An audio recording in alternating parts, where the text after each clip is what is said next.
Let's see who is here. Funky, hello. ODM. Harry Smallwood, hello. 765, hello. Logo Lickus, hello. Subo Peep Show, Captain Mal, Hector, hello. 50,000 months from ODM. Wow, 50. How long is that now? 2, 3, 4. 4 years and a couple months? That's crazy. Uter, hello. The Loose Goose, hello. Dame 4 de arrachera, porfa. Dame 4 de arrachera, porfa, don. Oye, muchas gracias. Hello, Fresa Mason.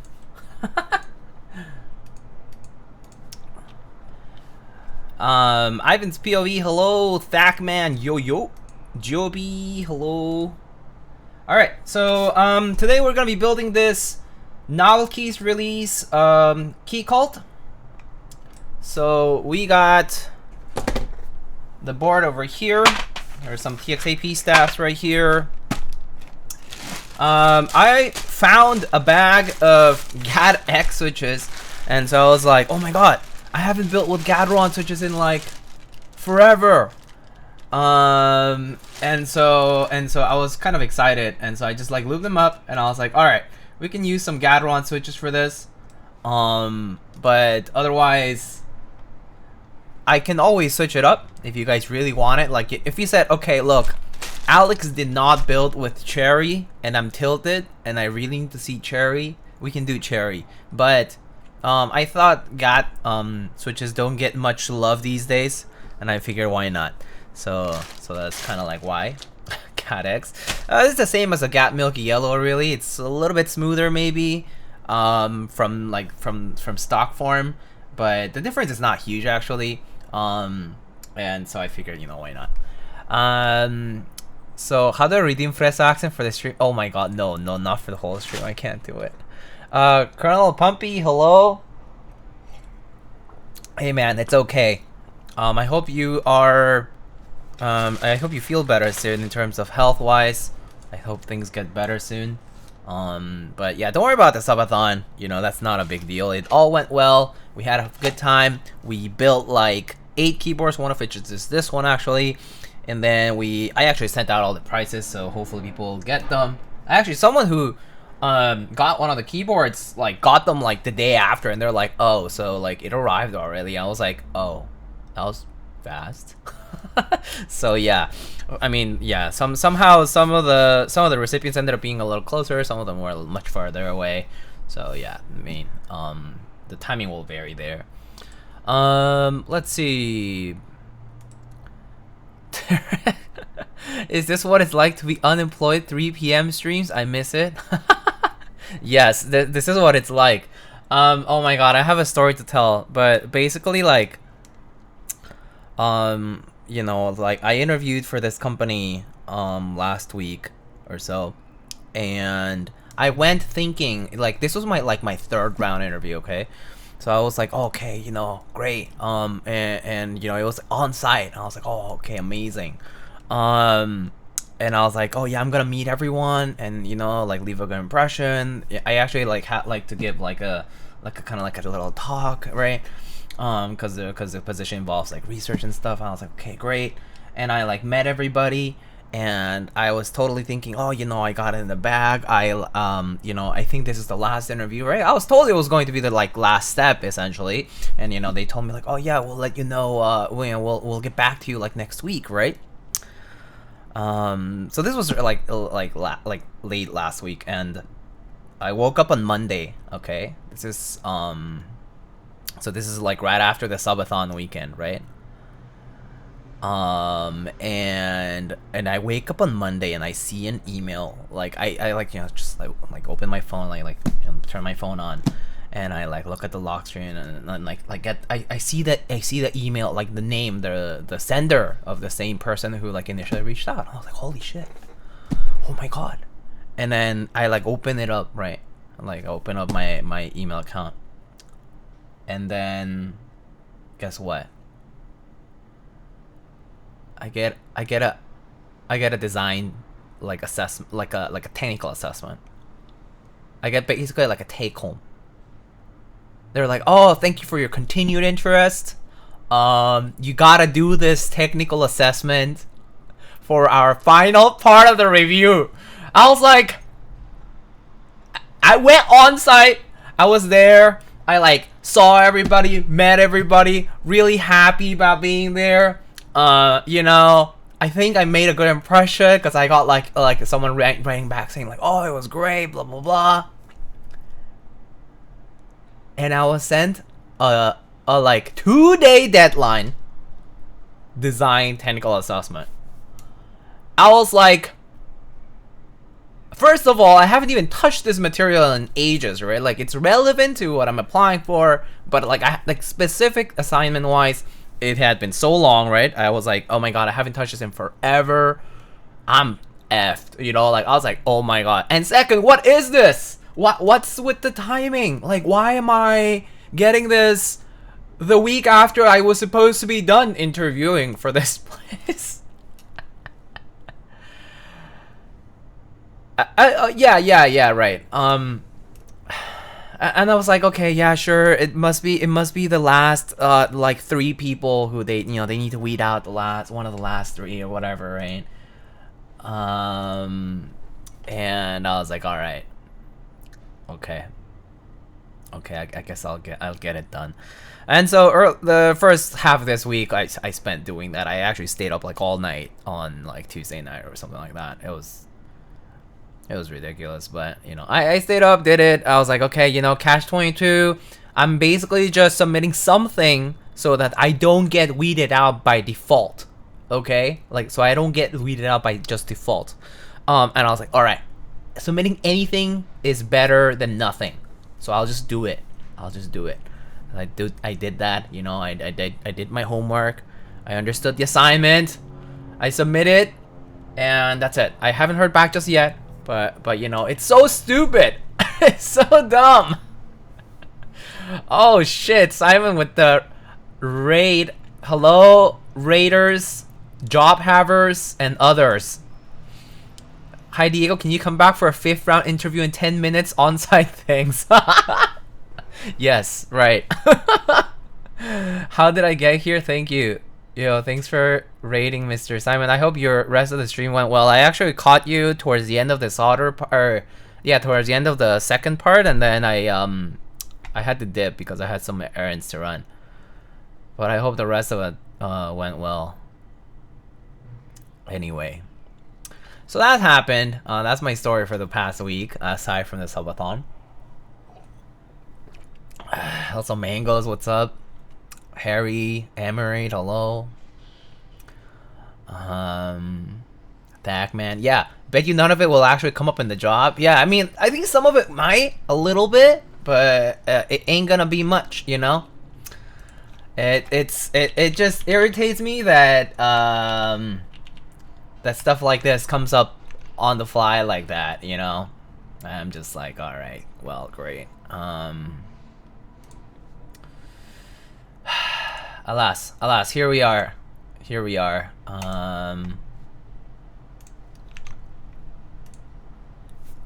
Job hunting is always awful. Yeah, it's a full-time job, you know? It's just ridiculous, but it is what it is. Imagine someone from the company seeing this stream. Oh, that's fine. I mean, if they see it, they see it, right? Maybe they'll understand my frustration and take what is that? They'll understand, be like, all right, cool. We'll let it slide, and you're in. Anyway, 5-minute Gateron dance. What the hell? I missed it. What the? Rip. I missed it. Okay. All right. Oh, damn it! My camera is doing that thing again. Oh, okay, it's back. Okay, never mind. It wasn't. It's just making fakes now. Okay, so today we're building this board. It's the Keycult #1 TKL. This one is I believe Alex might have built a red one. I'm building the green one. So this one's green. Wind key, I believe. Yeah, wind key. With a gray gold mid. So let's see how that goes. So they always come in two separate boxes. One box that has accessories and one box that has the board itself. I mean, just like all these boards nowadays, right? There were 3 songs that Simone Gator danced to. Wow. Did he Gator dance to System of a Down? I was there for that part. I was there for him talking about System of a Down, and I was like, oh yeah, I like System of a Down too. Did he Gateron dance to System of a Down though?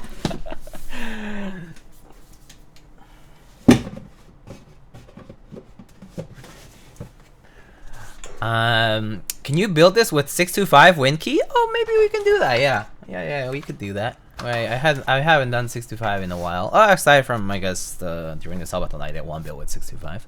Vinny, what's up?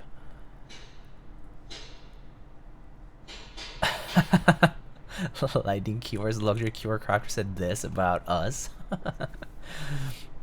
No, they didn't bring up the stream. I was just talking about something else. All right. Oh, I forgot that the goal thingies for the subathon are still on, but they're technically wrong. So let me get rid of. I mean, not wrong. They're no longer relevant now. So let me get rid of those.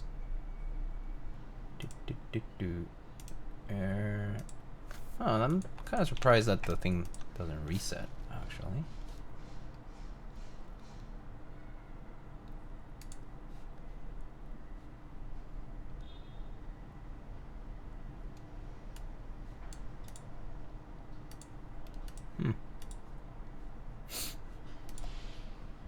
Okay, whatever. All right. Is Keycult worth investing in these days? I will say no keyboard's really an investment. Like now or before, really. To be quite honest with you, there's so many options now. There's no investment in keyboards. It's supposed to be a niche hobby with, like, it's just a luxury. So you just spend on it, and you think of it as a sunk cost, in my opinion. I think that's the best way to see it. I personally see it that way, just dollars and the negative. And that's it. Like, you know, you buy because you like it, and then you use it, and that's it. If you sell it for something over 50%, then great, good for you. If you sell it for more than what it costs, then great, good for you. But I don't think it's honestly worth thinking of it as an investment. And yeah, Bumpy, no worries. No worries. Oh, turbo. Yeah. Okay. Investing. Okay. Did Twitch subs just go up? Might have. I don't know. They like the gold bars here are kind of being weird right now. I think it's like working but not working, so it's kind of weird. It's still stuck from before. Oh, there we go. It's gone now. It's so weird. All right, so let's open this up though. Let's see. So as I said, green gold win key. This says Q3 2024, which is correct. Like, oh, I guess Q4 now. So Q3 whenever this was written. And then this is the board. Fake news, a corn is always an investment at retail. Yeah, sure. Good luck with the ROI there. How much work does it take to get an ROI of like $500 at most or something? Like, how much work do you put in to get 500 bucks? Or something like that. I don't know what it is. I don't know what the ROI on something would be now, but yeah. People put in a ton of work for like, oh yeah, gotta make my $20 profit. I'm like, congrats, dude. $20 can't even pay a meal in some places. Oh, there goes my camera again. It's being weird. Okay, so here it is. It's a very nice, kind of foresty green. Very nice green, and the gold is sort of like a, it almost looks like a kind of coppery kind of gold, right? But it's all alu. It still has a pretty decent amount of heft. It's a very nice gold. Definitely has a tinge of gray in it. The reflection obviously makes it look very different, so that's why I'm like, kind of like circling it like this so you can kind of see it in different angles. But it's like a subtle gold. It's like a darker gold, I would say, where it doesn't like shine, you know, bright like a big brass piece or just like a polished piece. It's nice. It's a very nice all alu gold mid piece. Still hefty enough. I would say this is like a good 4 or 5 pounds. I would say like maybe like 5 pounds. Yeah, over 5 pounds probably. In kilos, like over like 2 kilos or so, 2.5 kilos. But we'll have to check. But it's definitely on the, it's not a bad heft for all alu. So let's get the accessories. Looks like I'm missing the plate, the PCB, and a few other things. Okay. I got a 45-cent profit from selling Diego keycaps. Excellent profit. And then you get taxed. Oh wait, actually no, I think I sent that to FNF, so never mind. Maybe not. I really dislike the feet placement. Oh, you don't like the feet on the island portion? I mean, the problem is where else do you put it, right? Like, you kind of have to put it at the edges of this middle island piece, right? Like, I mean, I guess you could put it a little bit more outer like this, but at the end of the day, something in the back, something in the front is what you need to do. Oh, Pumpy with the subs, thank you. Pumpy, thank you. I appreciate it. Don't send me anything via goods and services. I'm over the reported threshold. Isn't everybody technically over the threshold like so fast? Because the threshold's pretty... Oh, also you're in Massachusetts, so it's even worse. But the threshold's always been kind of low. I guess now it's a little still delayed, right? I think the law for that. Alas. I want really tall feet on the top left and the top right. Yeah, but in this case you can't do that here. So in this case you would maybe have to put it like here, a little bit more horizontally out. I think that's the place they could have put them. Yeah, I think it is what it is, you know? It's just part of the design. Belated subathon, enjoy the subs. Oh, thank you, Bumpy. Really appreciate it. Alright, so we got bump-ons, alignment feet, which we don't have to use. It's, I mean, alignment little pins, don't have to use them, but they're there. And then there's little screws for the daughter board and whatnot. Oops. Ooh, these bump-ons are nice and thick, actually. Kinda nice and round. So the board will stand nicely. I personally dislike bump-ons that are too flat and thin. Well, not dislike, but prefer it not to be if it's possible. But I know some people do like those too, like the Matrix style, like the MacBook style bump-ons. Whoopsie, dirty. Or like the Geon feet that are very flat. These ones are kind of. It's like these are decent.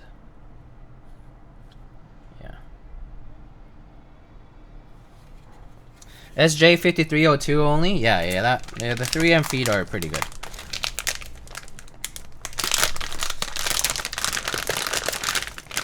We need someone to go in a Drew-OS Kitzer research when it comes to keyboard feet, how to position material and shape affect the soundboard and feel. And then you have like things like desk mat and what your desk is made out of and how thick your desktop is and all that. There's all these small things to consider as well. Is Keycult doing anno back in China again now? So these are, I'm pretty sure that all the finishing, all the anodizing and all that is going through a manufacturer of NovelKeys' choice.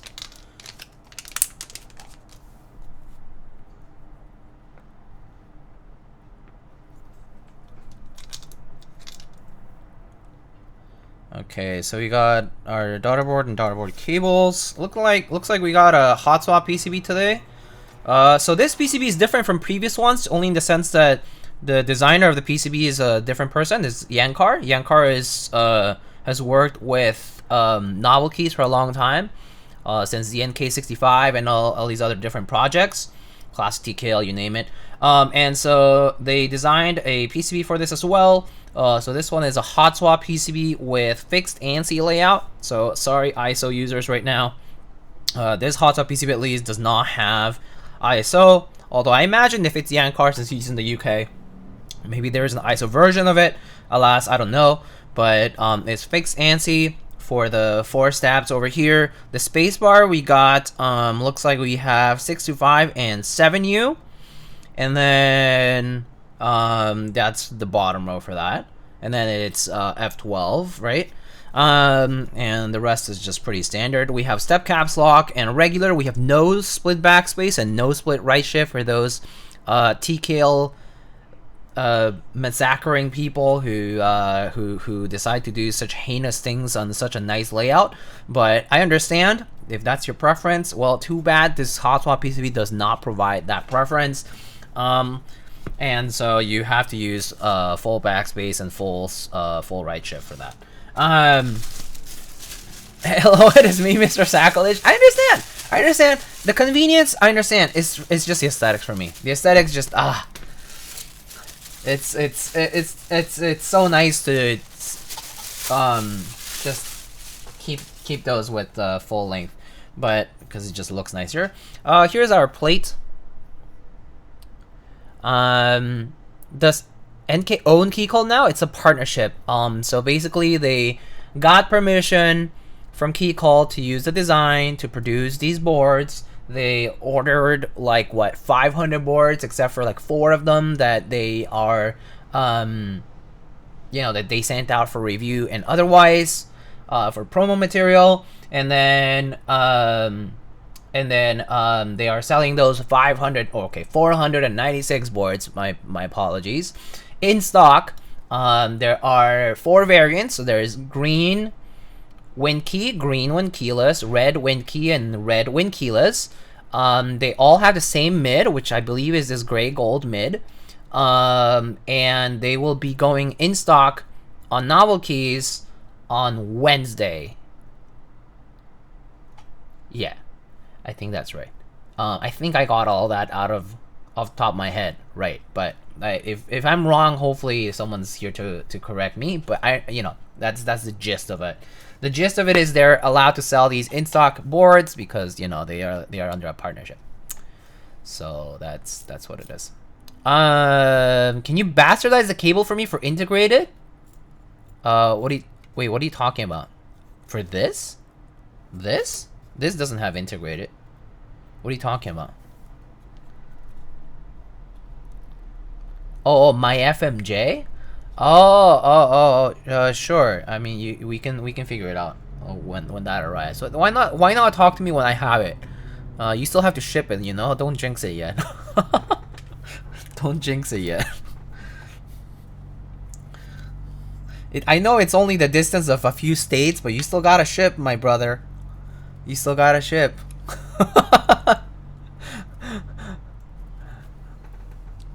Okay, alright. Let's just test the PCB here. I should have a cable.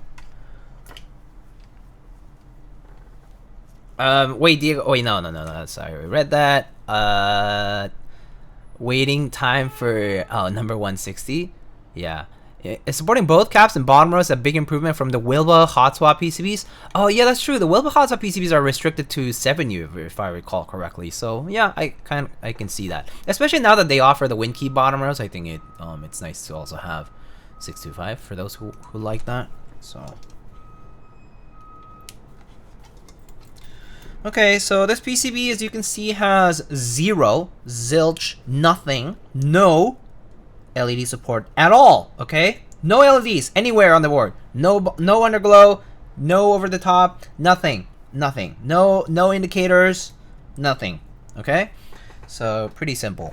And so let's grab Just a couple of switches just to test. I'll just open up switch hitter to just test it real quick.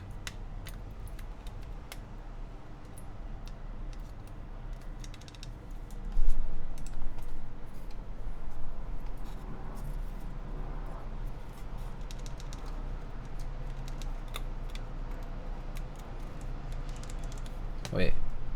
Hmm?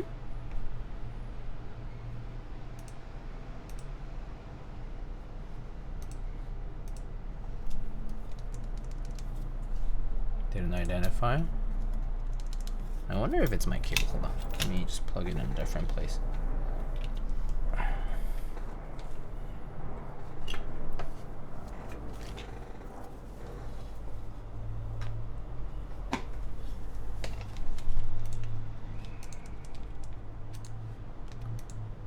Who cares? This is hot swap, belongs to the trash. Wow, very absolute views over here. Hot swap's okay. Hot swap's convenient at best, you know. I'm not seeing the PCB for whatever reason, but let me double check if I. Let me double check with a different cable. These days, I've been having some cable issues. And I don't really know why.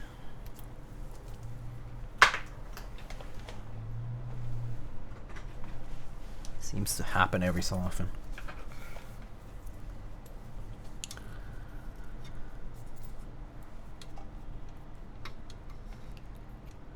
No indicator's kind of dookie, and more cases are supporting the LED window and desperately want to use it. That's kind of fair, actually. That's actually a pretty fair argument, to be honest.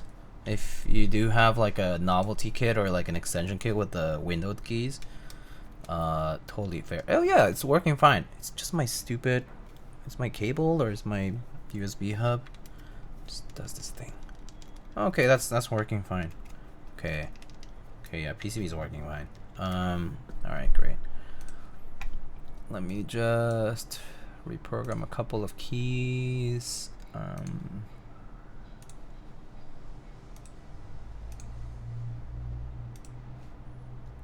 Okay, all right. So let's get started.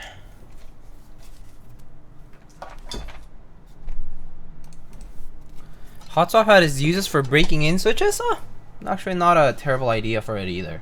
Yeah.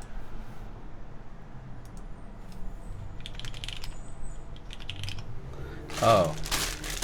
Apparently I heard that we just got something delivered and it's time sensitive that I get it. So give me like 5 minutes, I'll be right, or not even. Give me like 3 minutes, I'll be right back, okay? I just need to go get something that's apparently time sensitive. So BRB, okay? Real quick. Are we going to get to see? It's just groceries. it just has something frozen in it, so we don't want it to thaw. They just left it downstairs. I'll be right back.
Okay, I'm back. I'm sorry about that.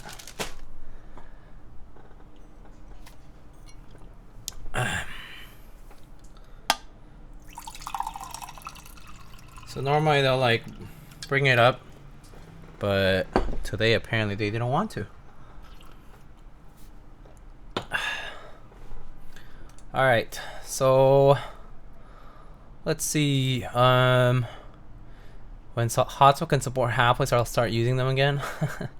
Yeah, I think the only problem is, yeah, switches coming off when you replace your keycaps. I guess that would be the biggest issue with Hotspot.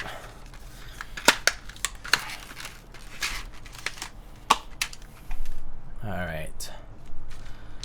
You want to see the groceries? It's just like veggies. There is some meat, which is why it was like time sensitive, like some frozen stuff. And then yeah, it was just that mostly. Show us the meat. Oh, it's already in the freezer. It's just a pack of I think it was chicken thigh. Sure you didn't check carefully, but I think that was that.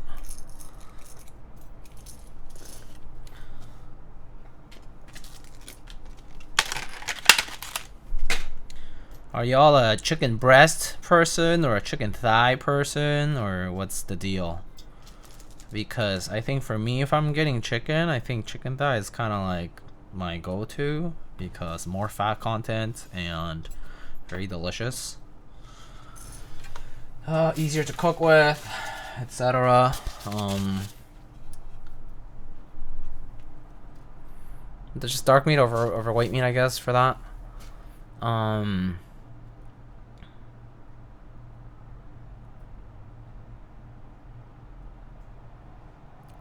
Diego's groceries on ice. Yes. Groceries on ice, not to be mistaken for Yuri on ice.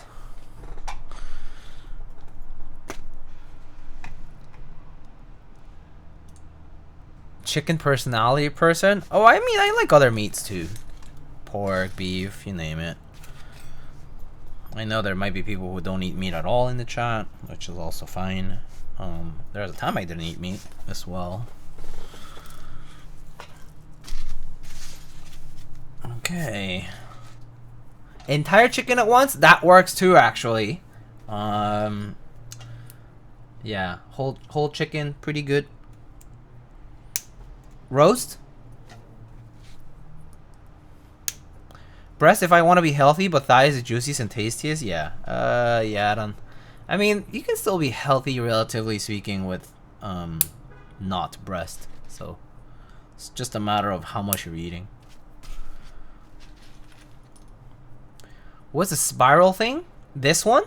This is to this is basically what replaces what people call toothpick mod on clip-in stabilizers, which is basically wedging in something in between the little legs of the clip over here so that the stab doesn't pop off when you take off keycaps and things like that.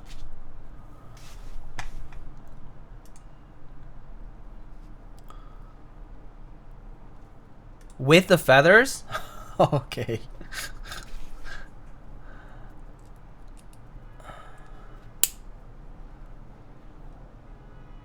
No, didn't get my joke. Oh, I missed it.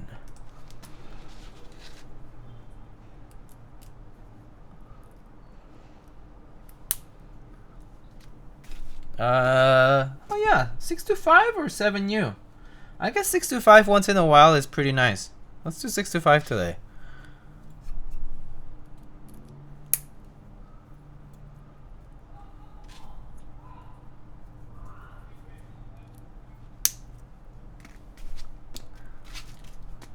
Lamp, Hashura is becoming an Olympic swimmer. You should tell Hashura to swim once in the Hudson, and then he will never want to swim again in his life.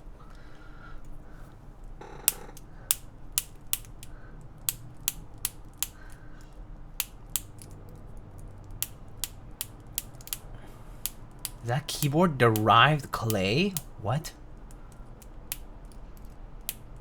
He's gonna come out a Ninja Turtle? Diego, do you have Oko Wob? What's Oko Wob? Is that just like any Wob that's from Originative, or which one's Oko Wob?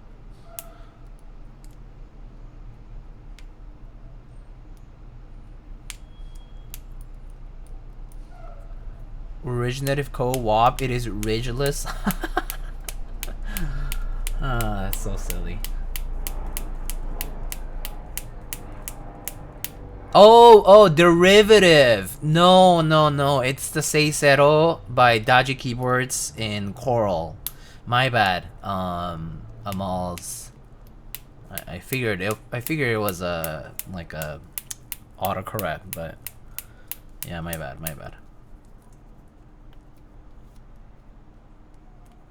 I do have.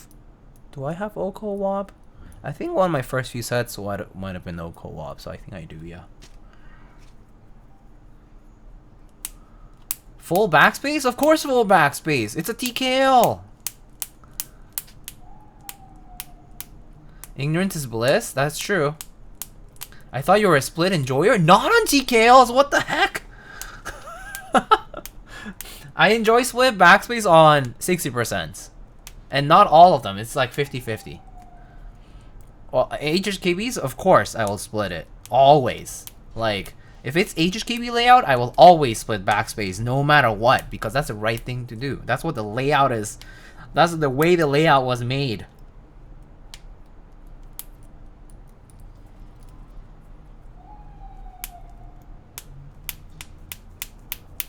You have a 60 plugged in? Weird. Yeah, I decided to build this one with full. Because I do think when keyless blockers ones, like these ones, do look better with full, but it's just kind of a toss up for me now. It's like split. I do have some split backspace boards with when keyless blockers, so it's not like an absolute statement. Like, it's not always like that. I mean, what people do when they have full backspace on a split backspace, like you're like used to split backspace, what they do is just put pipe to backspace, and then backspace to, I guess, pipe. Yeah, they just swap the two. Why do you keep doing these things to the stabs? So the TXAP stabs have rather slightly tighter tolerances on the clip on the that clips onto the wire. And so it when you lube them, like, it's fine actually on the out of the box, but when you lube them, you apply some lube on the wire too, right? And so when you apply some lube on the wire, it gets a little bit sluggish. And so breaking in kind of prevents that from getting a little extra sluggish. It's more of a precautionary measure rather than a necessity. And so oopsie. And so I do it because it's just nicer to have like a stab that's slightly broken in on the clip end before I actually start lubing the whole thing. Can you get the camera closer? How? Okay, sure. I grab the stab. I put my hands and I unclip, reclip, unclip, reclip. Yeah. Unclip, reclip, unclip, reclip. And then if you feel like some plastic stuck on there, like some flashing of the plastic, just put the wire and just get some of the plastic out of there. But yeah, just unclip, reclip, unclip, reclip. And then you just test it by if the insert just kind of comes back, I mean, not the insert, the housing just comes down when you rotate it, then you're good. But yeah, if you don't do that, look. If you don't do it and you put your wire like that, it doesn't come down. But see, on the other side, which I already did break in, if I do, it comes back down. But on the other hand, it doesn't. It's kind of stuck on there because it's just gripping a little bit harder. And so it's just kind of tight tolerances. And so when you lube, it gets a little sluggish. It also depends on the keycaps. Like if you're using keycaps that kind of like are a little bit on the tighter end, then they might pull on the stab a little bit, like on the wire, and so it feels a little extra sluggish. It's just more of a precautionary measure for sure. But yeah, I've been doing this for stabs a while, so like I'm pretty used to doing it more quickly, and that's why I do it fast. But yeah.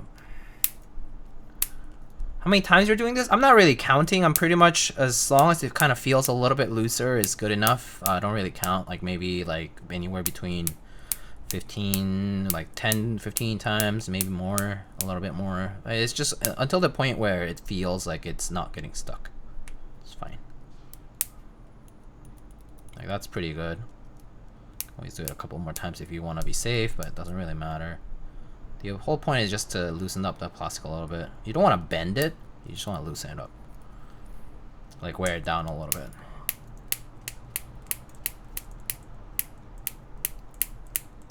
Your hands are very dry? Yeah, right now they're very dry. I actually should get some hand cream. I think it's in the restroom. I thought I had some here, but I guess I don't right now. Oh no, I put it in my bag. I can get some hand cream actually. Yeah, it's a little drier today. The weather, like the day's a little cooler this morning, so my hands are really dry. And I think it was also because I was doing dishes earlier, so dry it up with the soap. I don't really use gloves, so yeah. Put some baby oil. Do you win the McDiddy tut though?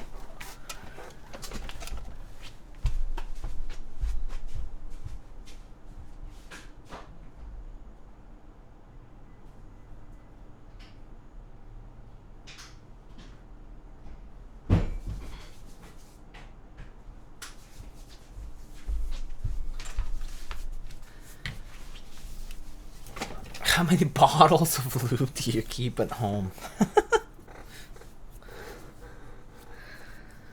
Alright. So where was I? Bruh. Alright, let's lube these steps.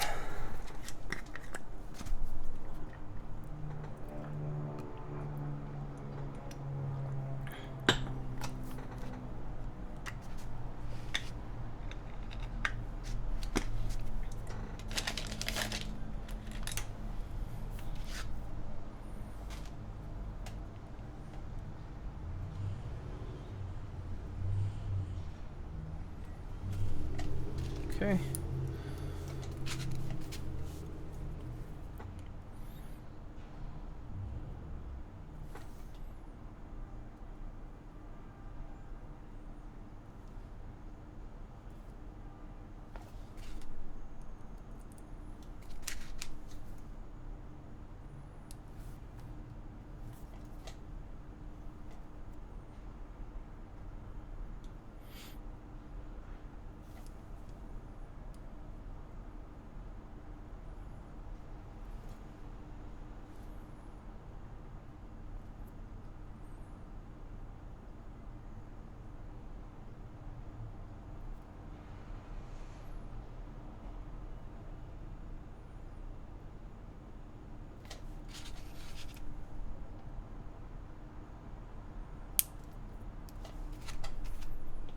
Can we see how you lube? Yeah, sure. So for the insert, I just apply a little bit of lube on the inside of it. So just on the inside here, where the wire goes, just a little bit is fine. Light coat, and then I just put it in the housing. Then you take the wire. Get a little lube on your brush, not too much actually. And then I first go for the even coat of lube on the wire. So even coat just kind of goes around the bend here. Just even coat, even coat, even coat. Then once you're done with your even coat of lube, you grab a little bit more lube. And then what you want to do is create a little blip of lube at the end of the wire.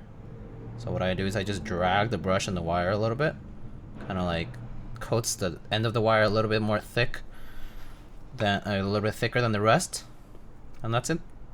And then just insert it into your stab carefully, clip. Same thing. Do it over. So grab the insert. Right? So, and then you first wanna put lube on the inside of the insert.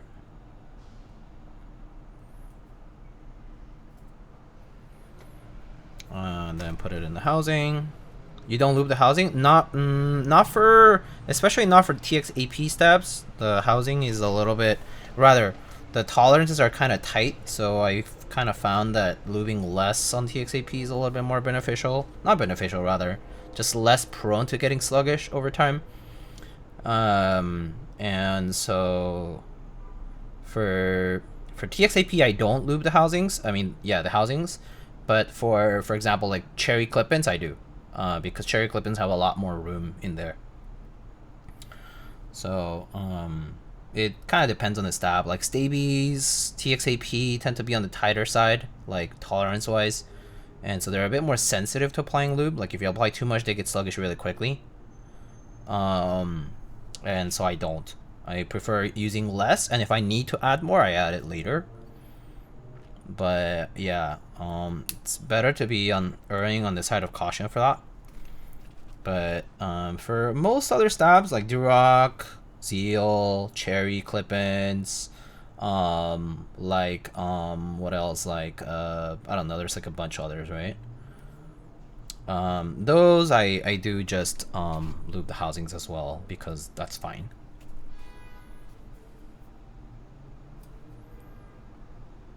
Yeah. Same thing though, you just lube the wire evenly. Even coat at first, even coat, and then you grab a little extra lube and put it at the end of the wire. Just want to make sure it kind of covers the entirety of the end here. And just a little bit extra is good enough. And then just clip it in.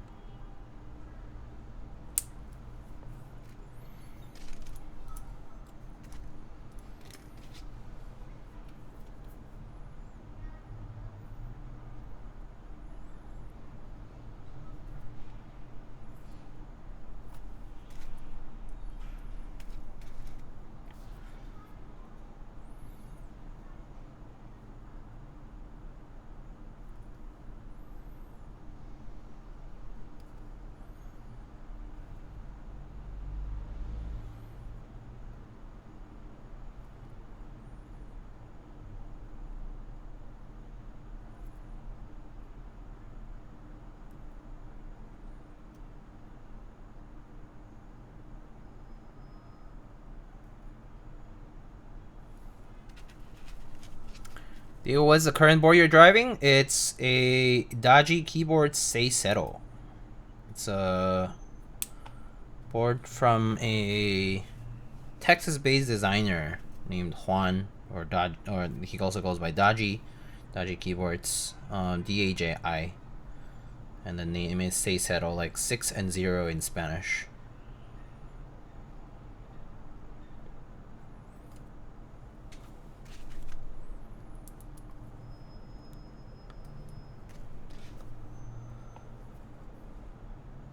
Yeah, I mean, well, he's just based in, I think Houston?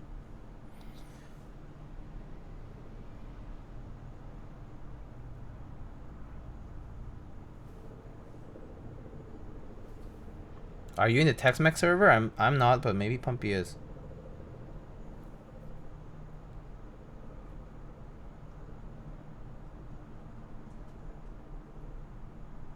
But yeah, if you're in the Tex-Mex server, you should probably hear about it. Or at least know that other people know. Oh, I see. Yeah, that's fair. Yeah, if you've been inactive, it's been pretty active the past few years, so. Then again, Texas community is pretty big. Has always been, I feel. Big state, I guess.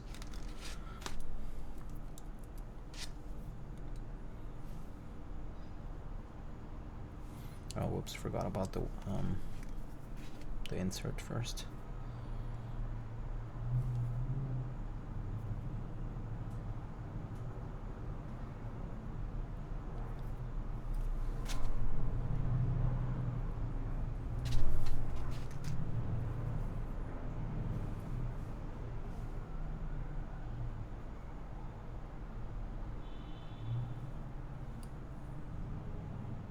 Do you want to just post it here,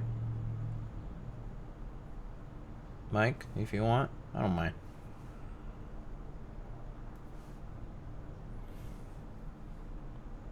Hi, do we know price already for the Keycult?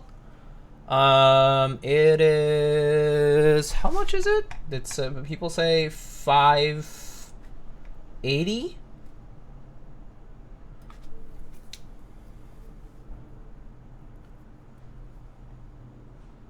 Yeah, $580. Definitely not cheap. It's definitely on the expensive side of boards because there's so many other boards out there now. So you are paying for brand, of course.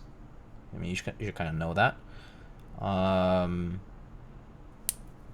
And of course, you have to also like the color options ideally. And yes, there will be 496 units. Thank you. Great artists appearing on the board. Thank you. It was my recent Schrodinger pull.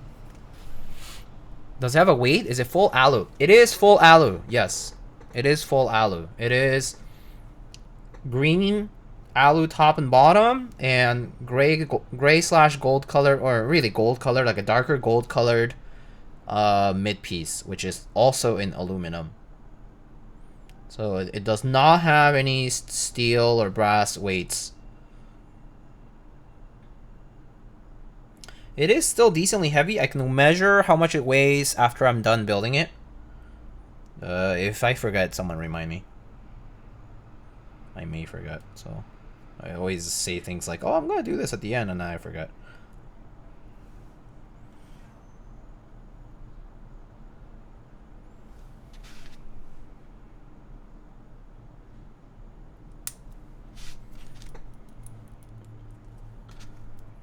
Hey, decoding stuff. How's it going? I'm doing well. How are you? Yeah, 580 for a full alu TKL is definitely quite expensive.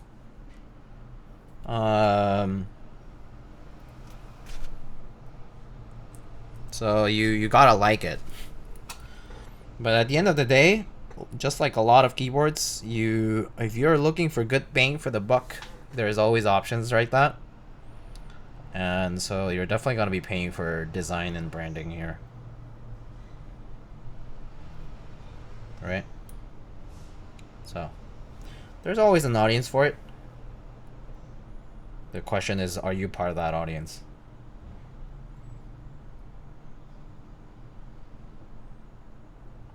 I think they're nice boards, but definitely a luxury. Because, yeah, in terms of bang for the buck, there's definitely a lot of boards much cheaper now for similar features. Very similar features. Or even more. Like, many more. Like, much more coverage in terms of, like, bells and whistles. So, yeah, it kind of depends what you like.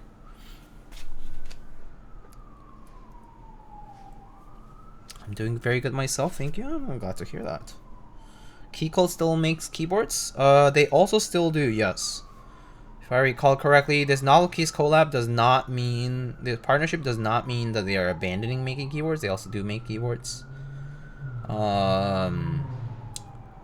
They are currently making 265s and 2 TKLs in-house, if I recall correctly. And they frequently have been, at least lately, they've been frequently dropping raw TKLs and raw 65s onto their web store. So if you're interested in getting one to refinish yourself, like send it to an anodizer or a Cerakote or whatever it is, you can do that as well.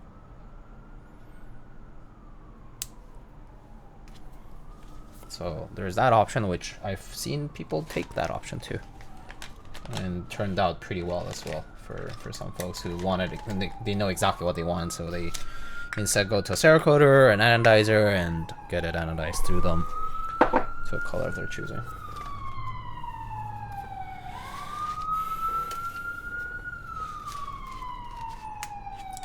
Do you guys think it'll be sold out very quickly? I would say not very quickly, no. I would say it will... There will be, like... I don't know. I actually don't know how to estimate what the audience of that looks like, because... Personally, I think there is an audience. There's always an audience for luxury products, okay? The question is whether they are in the mood to buy or not, right? Like, sometimes it is a thing about... what the timing of the drop is like, you know, is it accommodating, you know, time zones, or like is it like a good time financially speaking, like economically speaking, like is it like do people have a lot of disposable income and can they, you know, drop it at the sound of the bell basically. And generally speaking, I think for this particular kind of audience, the answer is yes, they can. But the real question is like if like is that something within their interest at the time? So I don't know.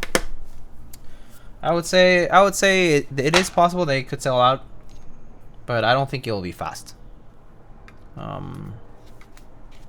But it is nice that the option is there, I guess. That's what I would say.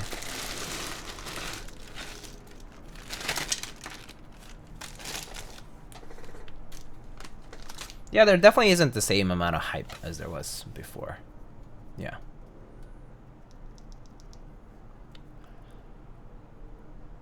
I hope nobody buys a full Alu TKL for 580 USD in 2024. Even if it had a steel, like a piece of steel or something, like a just block of steel somewhere. I mean, I've seen people buy $700 keyboards. No problem. And the only difference is it has a 300-gram piece of steel. So either way, I think the complaint is the same. You know what I mean? Like, I feel like it's the same comparison here. $580 for an full Alu TKL, $700 for a full Alu plus 300-gram piece of steel or brass. Kind of the same thing, you know? Like, there's just... The question is, do you like it or not? Right? So, yeah, if you're looking for a bang for the buck, if you're looking for... I mean, dude. Okay. Someone please remind me, but, like... Neo 80 from QWERTY Keys is $140. Pre-shipping. 140.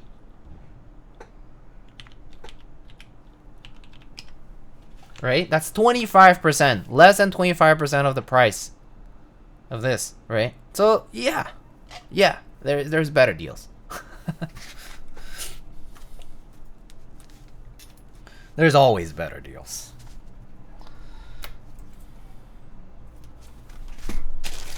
And I just bent the pin.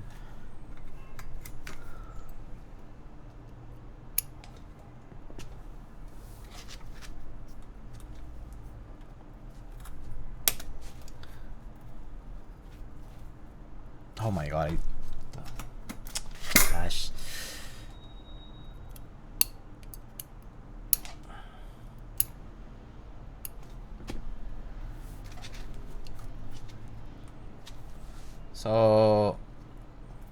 So yeah, I mean, I think there will be people paying $580 for it. But that's because this is what they want. Let them be. In fact, I actually think there are a number of people who will be interested. You know, it's just...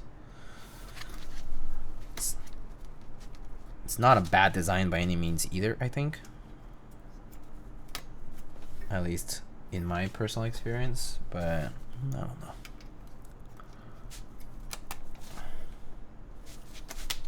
Alright, there we go. But yeah, you are paying for the branding and whatever it entails to run the sale.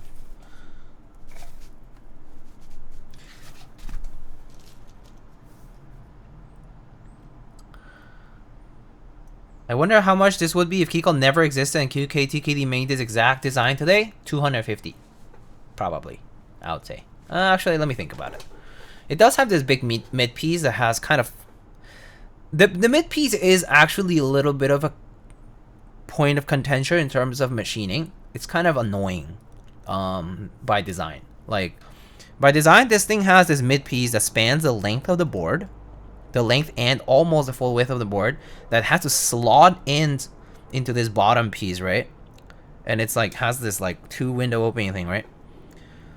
So yeah, it's like a 3-piece board, right? With all that. Yeah, like 250, 300 maybe, 280, 280, 280, 280, something like that. I would say like at the cheapest price point for a mass-produced, like it will not. Yeah, mass produced. Yeah, I mean, like, you know, if all like they made a lot of them and they marked it as cheap as possible, and obviously they have a direct contact with. I mean, they are the manufacturer essentially, you know, which is like a lot of these like the Chinese companies have. It's like they have a direct line, and I mean, there's better prices that they get and all that. So yeah, I'll say like $300, you know, something like that. It's probably where it would be placed if it were made by a brand that was going for all that, as you said, right?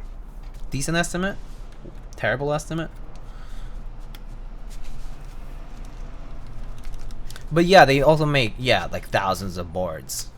Very different story.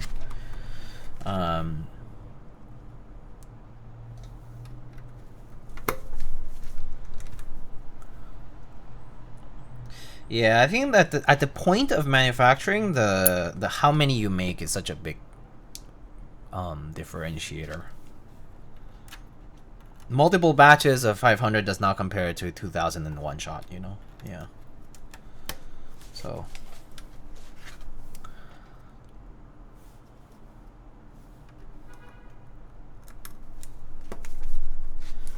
yeah, I think it would be like a $300 or so.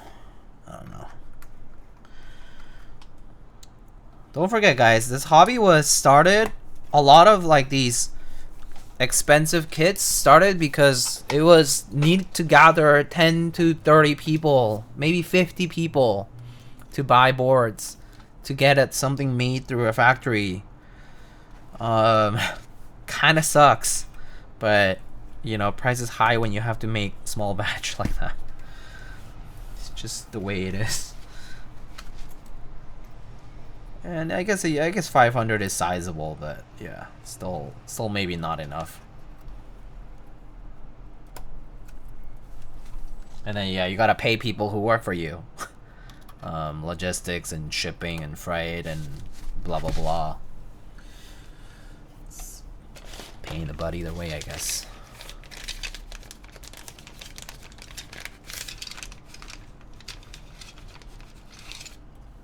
Is this made by DDS? I'm gonna say no, but I don't know. The point is, I believe it's NovelKeys has their own point of contact. So it could be it could be any factory.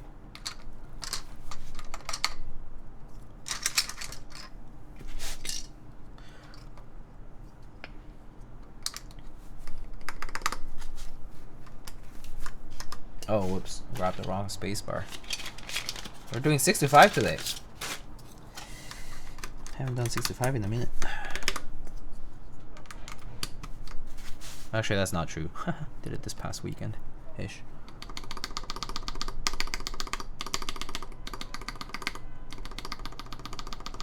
Remember when on Keycult you used to list out the actual people who signed up to join the GB? Yeah. Lists of 20 names on the Keycult page. This was a thing, you know? Or people will like actually have to write, I am interested. Sign me up.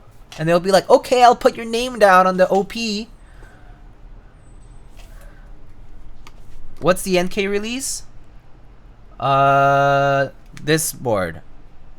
They're doing a run of 500 boards total in 4 variants: green gold win key, green gold win keyless, red gold win key, red gold win keyless. In stock, ready to ship this coming Wednesday.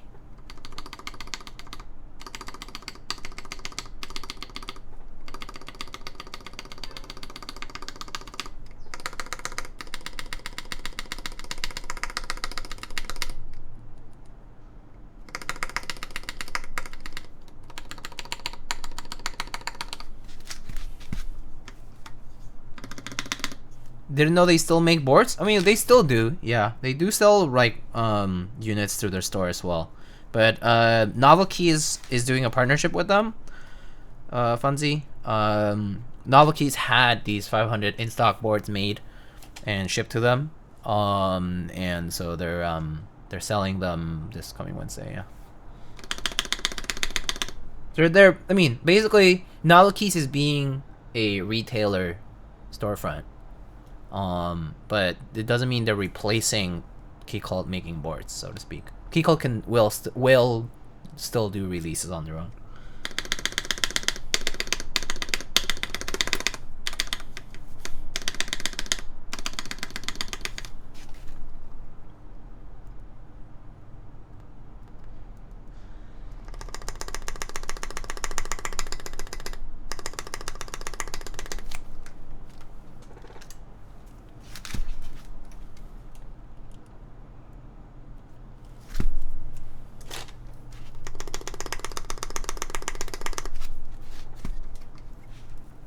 A full board of that gold Anna would be so nice. Actually, kind of reminds me a lot of the Heine TKL 1 had this nice kind of like a dark gold sort of color for it. That color was super nice, and it's kind of similar to this one. A little bit different, similar.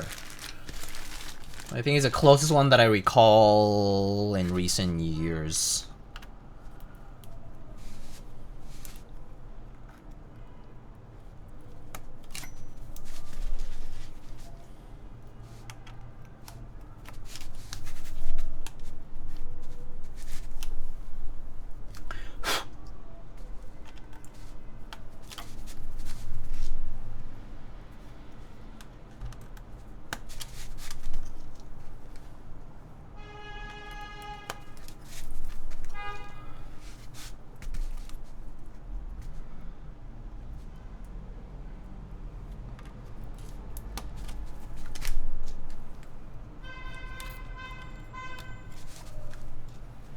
Is this a hot swap PCB? Yes.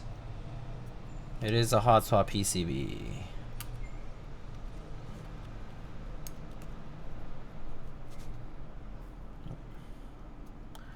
Hakarshi, hello. What's good?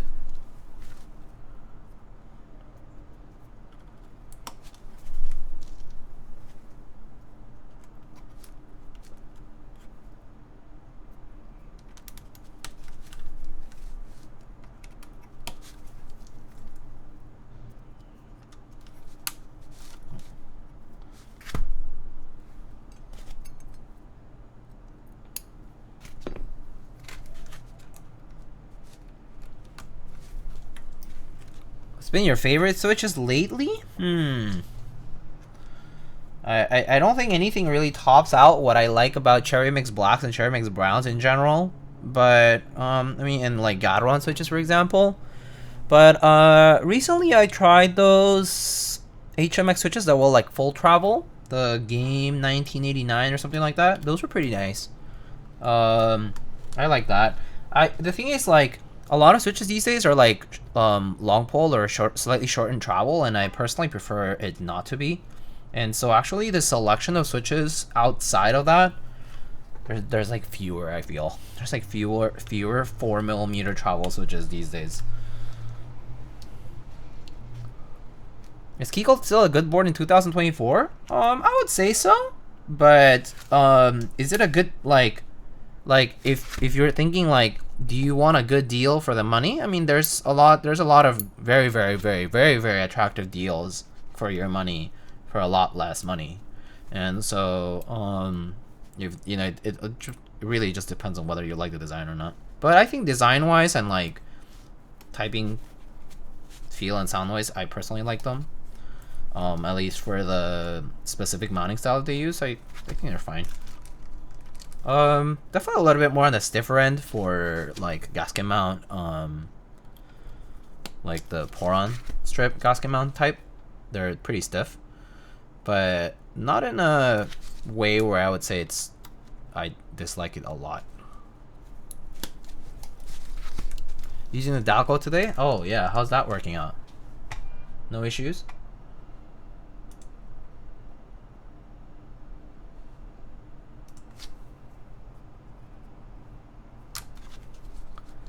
How's the build quality compared to the ones Keycult made themselves? So I haven't had recent releases for Keycult stuff, so I wouldn't know. But like, oh, the thing is, I don't have a number 1 revision 2 from back when they did that release. I remember seeing that release in person though, because I did build a few, and it's pretty similar. Like it's very similar to their older number 1 releases. But I mean, generally quality wise, like in terms of like right now when I look at the anodizing and the finishing quality, it's very smooth, really good. It's very nice and even coloring. There's no like streaking that I can see. I mean, we'll inspect the board in more detail after I put it all together, but like so far as I see it, it looks pretty good. But I mean, yeah, we can look more closely in just a bit.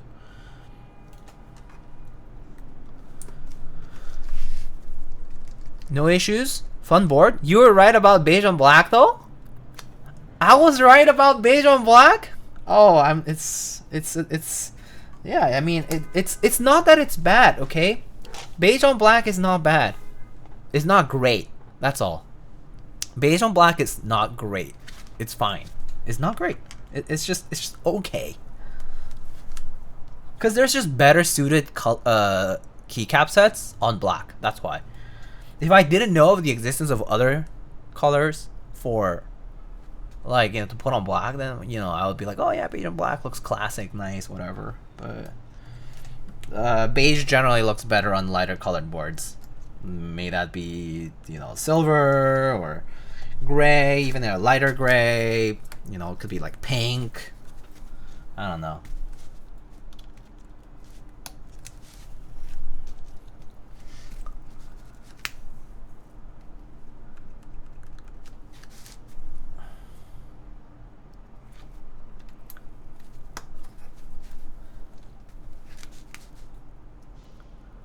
Beige on candy red.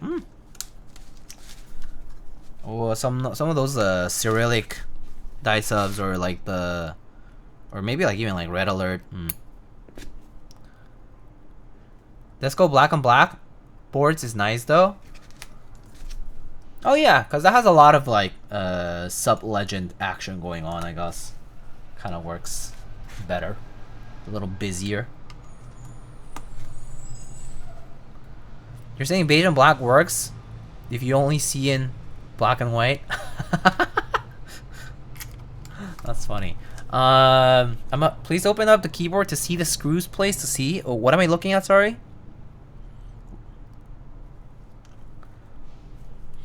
Like where the screws go through? We'll check it up in a bit. Don't worry. I'll be getting there. Zosco, what's up? Hi, how are you doing?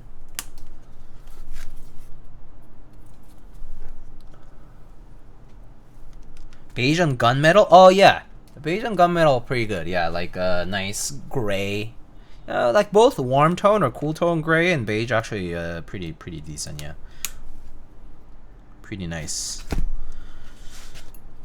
It's because they're like neutral tones. I mean, so is black, but I think it's just the stark contrast of beige on black that makes it a little bit more subpar, in my opinion. It's a preference. It's nothing. I put some beige with red sub and purple board if I had a purple board. Ooh.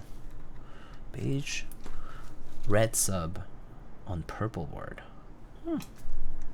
That could work, yeah. I guess the red would, the red content would help.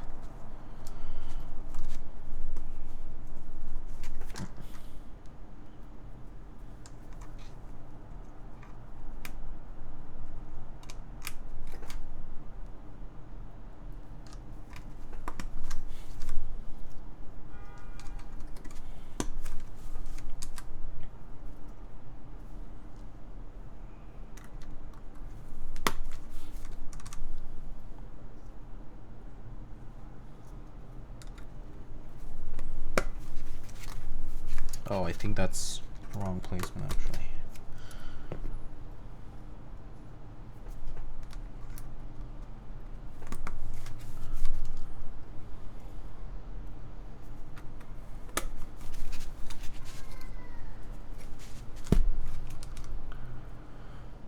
Beige and accents?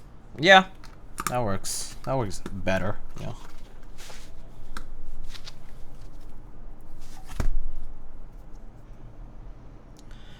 Yeah, Zosco. I like I like found these Gat X and I was like, whoa, I have more Gat X. Holy shit.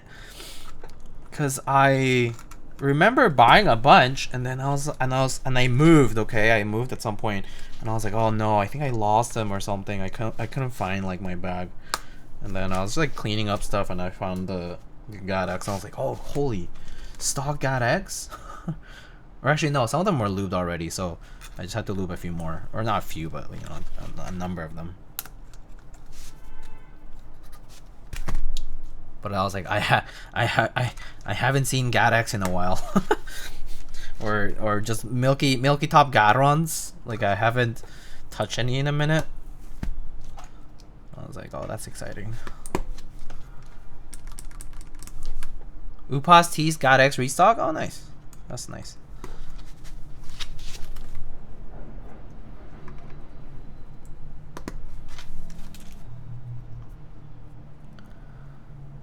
There's Hestura right there. What happened to becoming an Olympic swimmer? What do you think R3 will be? Oh, that's a good question. I would maybe. Do you think they'll maybe go back to the original color, like just milky top, like yellow type, or do you think they'll do like a special color run?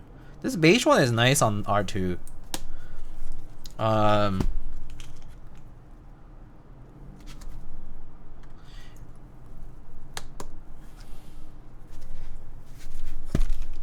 have no clue who and what you're talking about. Okay, buddy.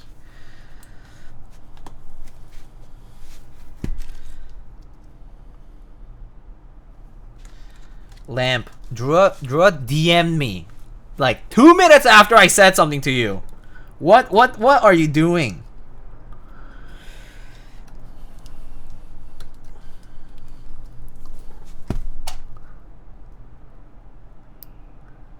What did he say to you? He was like, I can breathe fine, okay? Or something like that. Sorry, let me check.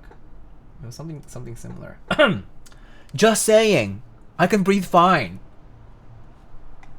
And then something about a clip that he recorded, blah blah blah.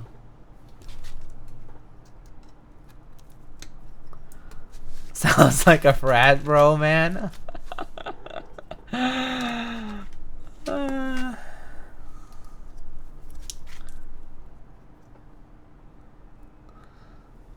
He does though.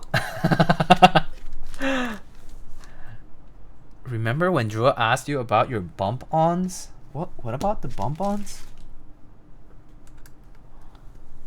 I don't remember. Did I miss something? Wow, I actually have 87 exactly. Great. I actually was not anticipating to have enough.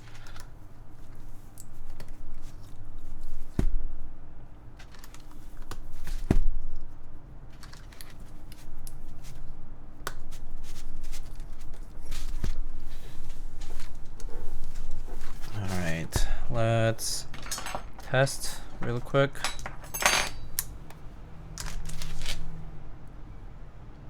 And then let's put it in the board. He was blown away that you could find bump-ons by searching on eBay for dimensions. Really? I'm more surprised that he was surprised about that. That's kind of crazy.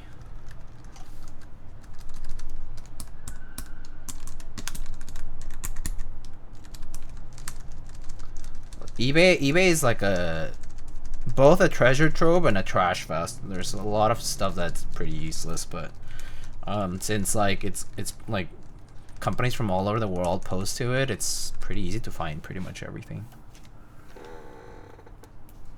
Yeah, it's like a junkyard. Yeah, it's interesting. eBay. All right, let's get to the board. So open it up. So here is the bottom. If you want to take a look. Like wipe all my hands. I feel like I have lube and stuff.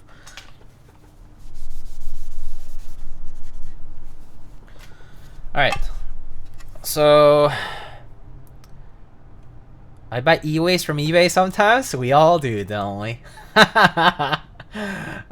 So there it is. There's the gold mid piece, kind of goes through, sits nice and flush between two top and bottom pieces like that. There are 10 screws that line the board over there, and we shall open it up.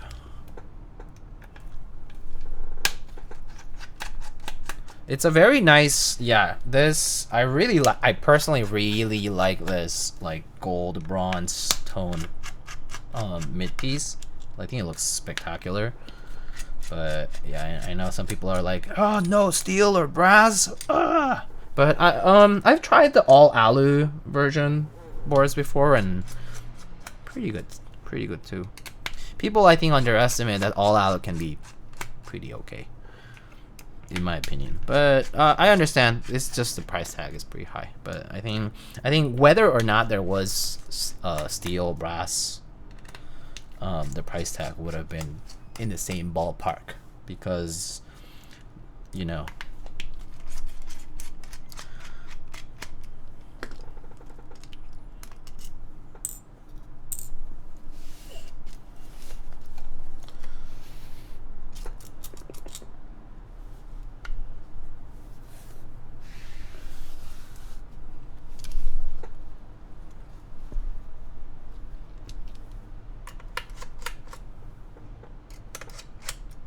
would 4 screws not be enough? No way. Not with this particular mounting system, because you need even compression on the gaskets.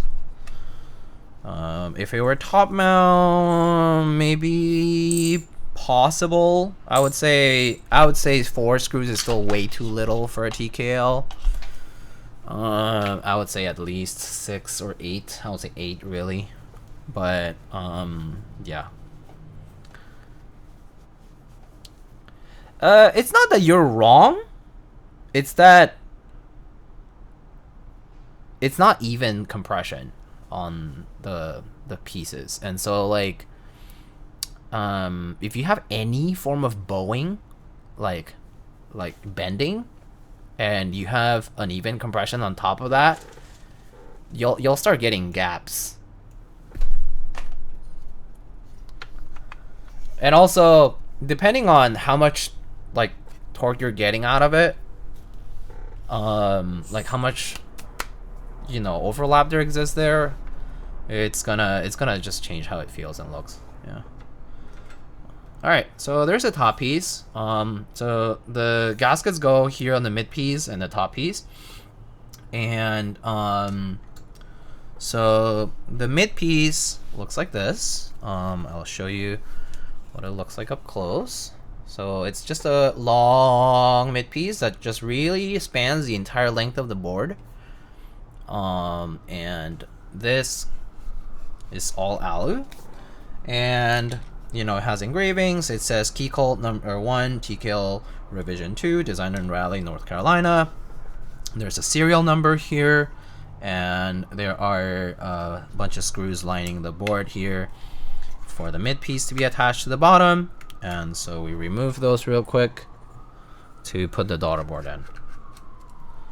Can you do a no gasket sound test? That'll just be like clank clank clank clank clank clank clank. So yeah. Can we see the top piece? Yeah, sure. Give me a minute.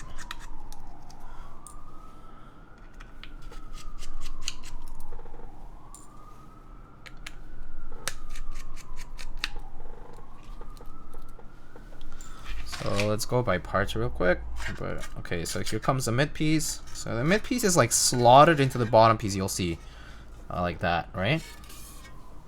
So this is the bottom piece, right? And you get the mid piece slotted in like that. Just tuning in, was this release already? No, but it's slated for a release very soon. There is an in-stock drop happening through NovelKeys, novelkeys.com, on Wednesday. This coming Wednesday. The exact time I could tell you if I open up their Discord server. At 10 a.m. Eastern time, they're doing a drop of 496 units exactly. You can divide that number by 4 because there will be 4 configurations. There will be red wind key, red wind keyless, green wind key, and green wind keyless. And so these are all aluminum boards. Yeah, this is the mid piece that goes in the bottom piece. How do you feel about the price it being full alu? I mean, the price is high nonetheless. Whether it was full alu or not, I don't think it matters because it's priced per what the brand commands for the design. That said, I'm sure it's not like the cheapest board to make, but also it's like kind of like following the trend of what they have retailed their boards for at, and so I'm assuming, you know, because it's a partnership with NovelKeys, you know, there's also royalties associated with it. So I'm sure that, you know, any kind of margins that people see here, it's all going to NovelKeys operation, and, you know, in this case, Keycult royalties, right? And so, yeah, it's expensive for sure. It's not a cheap board. I would say, like, if you're considering buying it, it is a luxury by all means. There are keyboards out there that are TKLs also that may have a copper weight, brass weight, you name it, whatever it is. And offer many options for customization, and they're $200. You know, the Neo 80 exists, and that's $150 or whatever it is. So yeah, it's 3 times more expensive than other things, 4 times more expensive than other things. So yeah, it's definitely not cheap. Yeah, all right, let's go back. But the QC on this is looking great. Is what I'm kind of coming back to though. So as you can see, not many like no like burn marks or like little defects or little things like that. So it's looking very nice. This quality control as well as just the overall like anno finish, as you can see, is very nice and even, very good. Genuinely speaking, it's hard to criticize this. No machining marks, no stray things, no weird things, right? No bending, no weird things like that. So as far as the finishing is concerned right now, we're looking at something very premium, very nice. So that part is good. Okay, so next up, or really the first step of putting this together, put this daughter board in place, and I need to get the hardware for that.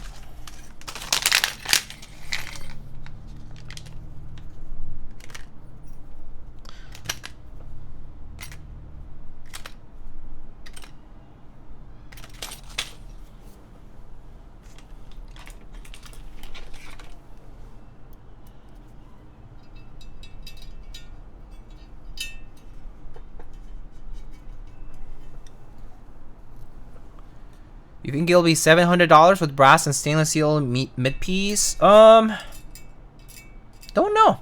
Maybe. The number 1 design specifically, if it had a steel or brass mid, it's a lot of material. It's huge. Okay, like this thing like does span the entire board. I also do know, because I do have a #1 prototype unit from before the revisions. So this was like the original one, which uses gaskets only on. Is it one-sided technically? I think it is. And that one has like, my prototype unit has a I think it's a brass mid piece. It's like plated. It's like chrome plated, because that's like it you know, they did this finish that was pretty, actually. It's a prototype unit, so like the finish had many problems. But that unit's really heavy. Like that unit's like, I don't even know, like 8-9 pounds, I would say. It's very, very heavy.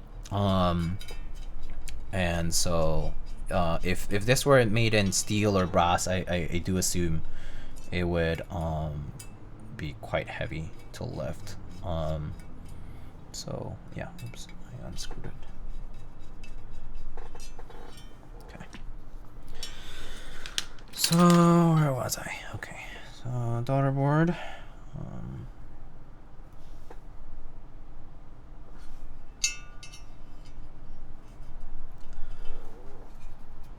Can we see the top piece from the back? Yeah, sure. Give me a sec. I'll get there. So we'll pass the daughter board cable through. So in doing so, you just want to be careful that it doesn't get pinched anywhere. Okay, pretty good. Oh yeah, top piece from the back, right here.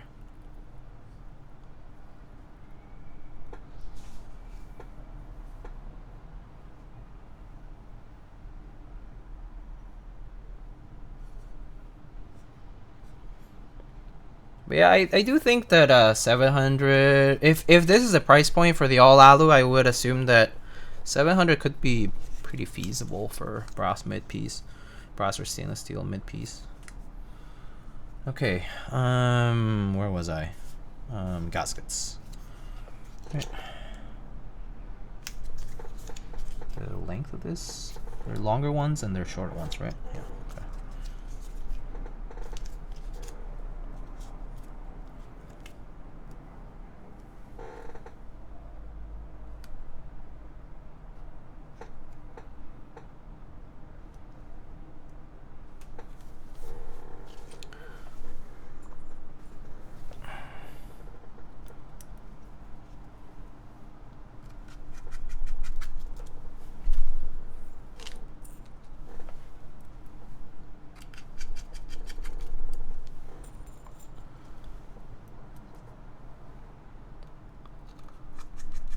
The board is heavy enough to not need brass. I personally do agree.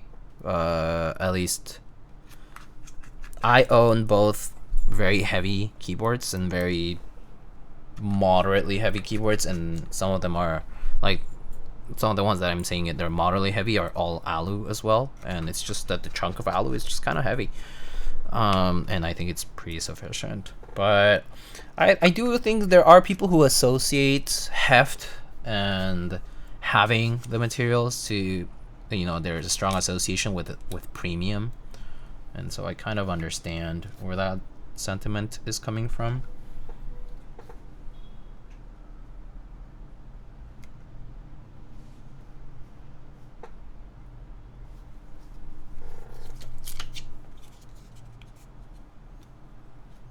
But yeah. You mentioned the Neo 80. Besides the brand and design, is there a significant difference between the Keycult #1 and Neo 80 in other aspects? I mean, if I recall correctly, the Neo has things like different mounting, right? I really just don't remember every single detail about it, but I'm pretty sure it was different mounting system too. It was like used like those like gasket pins or whatever. So the mounting is going to be different.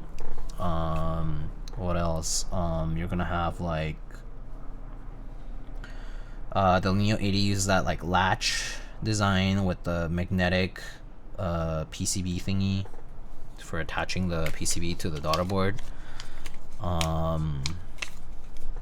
are like numerous differences, right?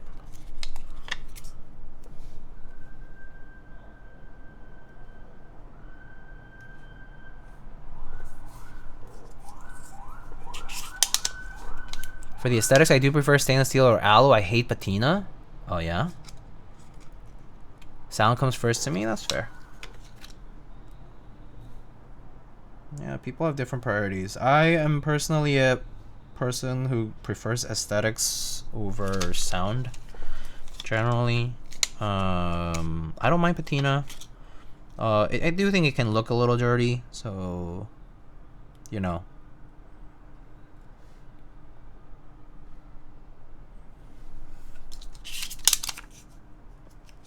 How do I decide what switches to get if there are 7 trillion options? My personal option, my personal opinion with regards to switches is there are some switches that people generally like a lot, right? Like people will say, "Oh, get cherry mix blacks and do a spring swap and lube and all that, and film." And if people recommend it enough, then probably means generally it's liked, so why not give that a shot and see if you like it. If you don't, then fine. But I mean, you have to try something eventually you have to pick something. So I would say just go with it, just jump right in. I think it's people weigh the options a little for too much for too long, that eventually they end up in decision paralysis. It's like just try one, see if you like it. And if you like it, maybe you'll just stick with that for the rest of time. I don't know, but like I think like if there's 10 people who recommend the same switch because it's good, it's probably good. It's probably pretty good. People are using it, so just give it a shot. Just try it out. Can't hurt,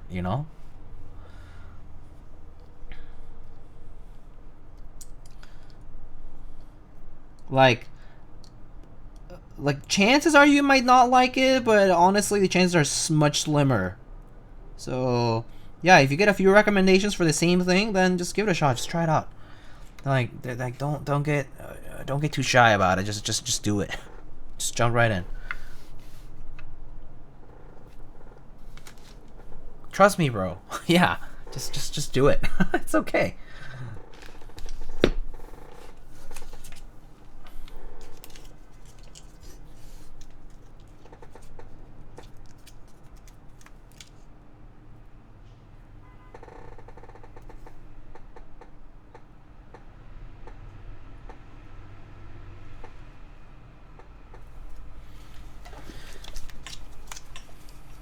Some patines are cool, but like mains pink unicorn weight, but my unicorn copper weight just has a bunch of random black spots. Ah, I see. Buy one and never look back? Pretty much. Pretty much. Is the board entirely alu? Yes. The answer is yes. There are a few steel screws, but that's about it, as much as you get for different materials. It is indeed all aluminum. For the top, mid, and bottom pieces.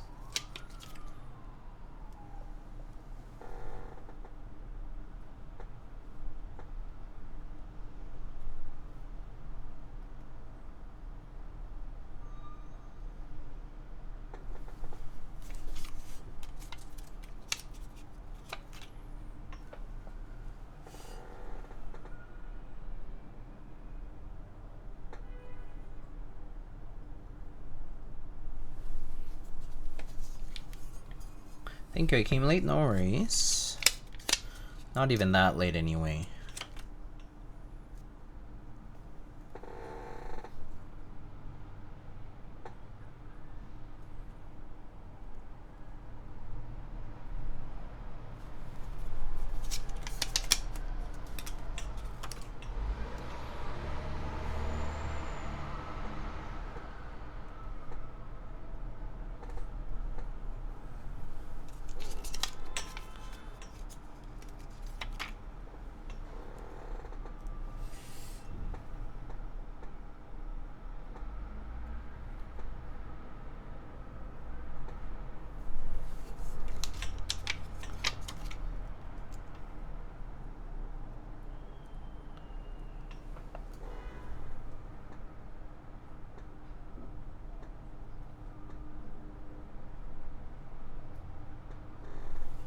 Okay, gaskets.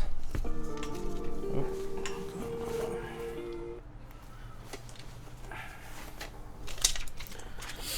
Okay, one of the plates tabs look a little bent. Bottom right one. Let me see. Oh, the leaf spring. Oh, we can just fix that right up. There.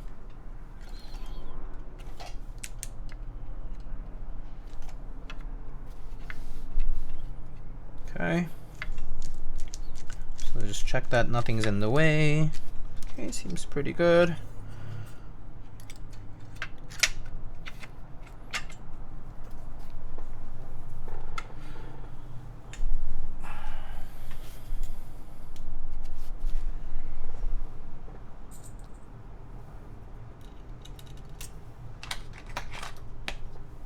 Okay, so we start by just locking in one of the screws first.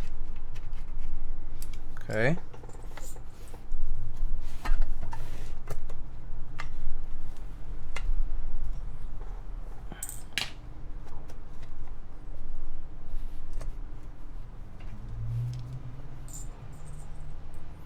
Is this an upcoming release or was this already done? It is going to be an upcoming release quite soon.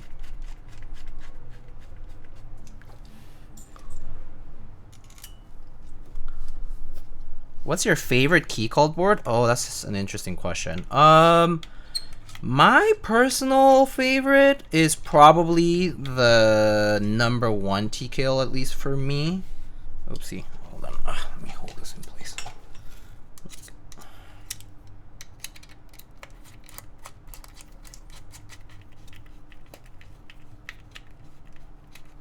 But I think kind of varies. I think, yeah, I personally think the #1 looks good in a bigger format, so I personally really like it in as a TKL. The #2, I think the 65 looks really good.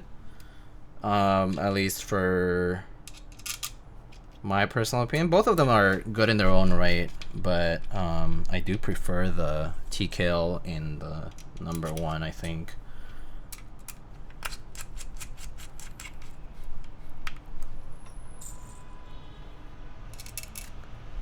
Visually, I really like the 265. Don't really like building it. It's because of the mid-piece thing. Because of the, like the fitment of it, all the parts. I can see that. 160 for me. Oh yeah, that's a good one. That's a nice one too. Yeah.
Is the #1 just coming out in this color or different colors? There will be a red one, there will be a green one, and a red one in WinKey and WinKeyless. Yeah. One sec. I did not use alignment pins just because I figured it's a little easier to put the top together. But maybe, well, I'm just gonna line up the plate slightly. I think I saw that it was shifted a little bit to the right.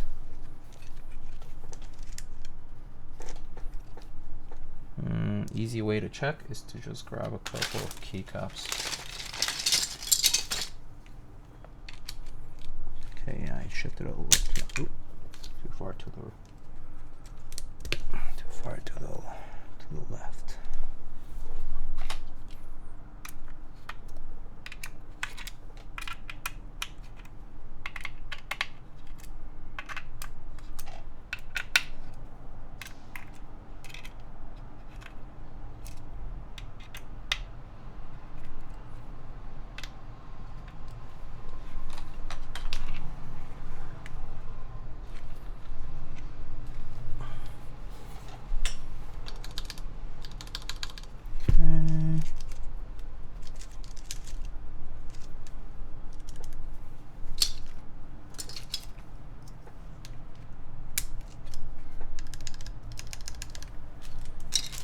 As long as there's no binding at the edges, we'll be fine. Looks pretty good. Let me grab a keycap from... I didn't put the alignment pins on, that's why I'm just doing it by hand, because it's a little easier to not deal with the alignment pins.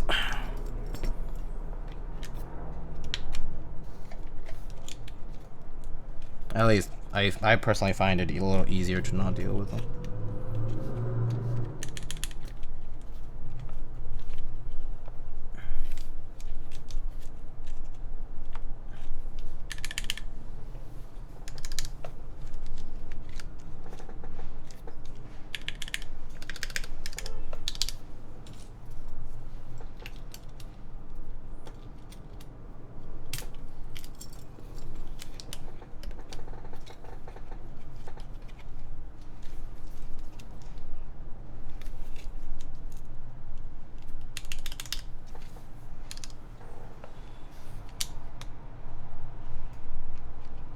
Okay, that looks pretty good.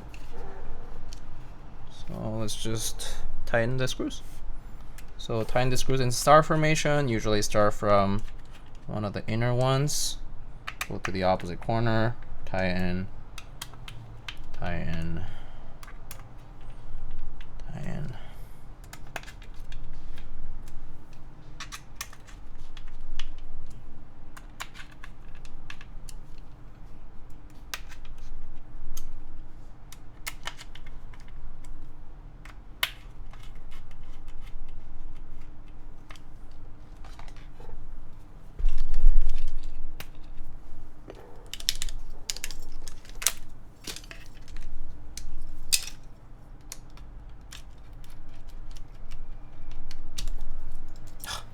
Hot swap things when the switch comes out.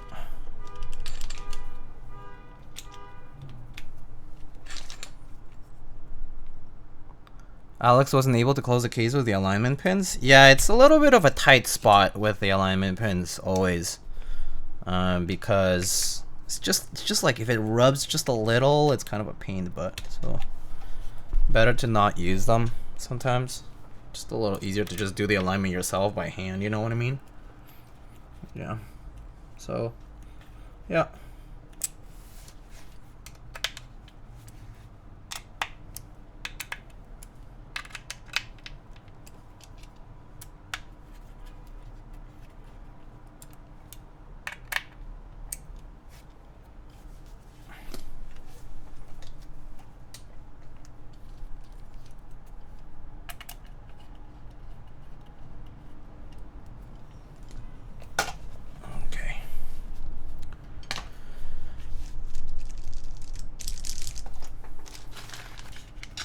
Oh. Notice the spacebar switch came off.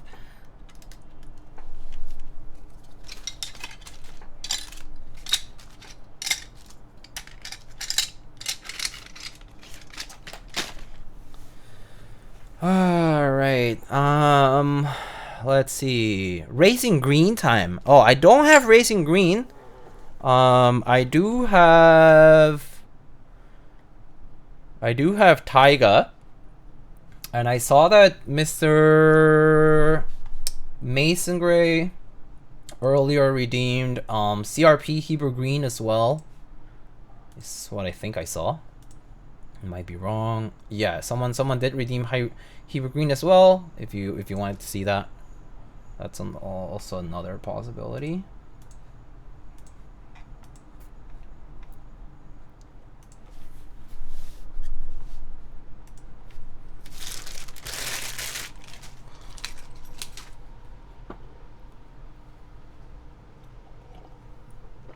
Taiga is a must.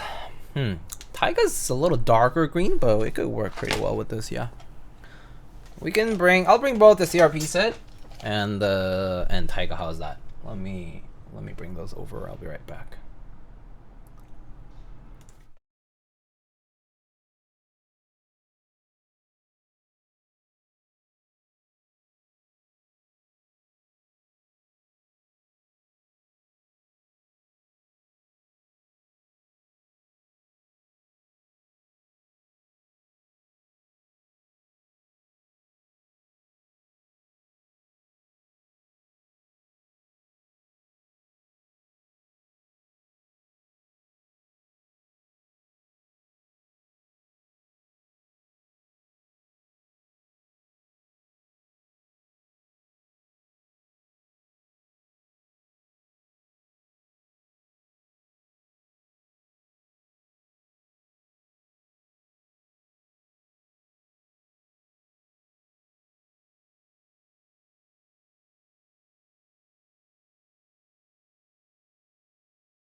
Alrighty. So I brought Taiga and Hebrew.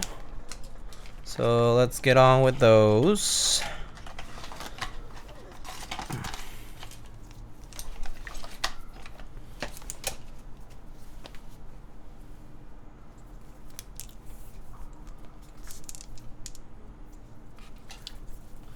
Also, hello, Mr. Possum. Oh, I got your package, by the way. I just haven't opened it up.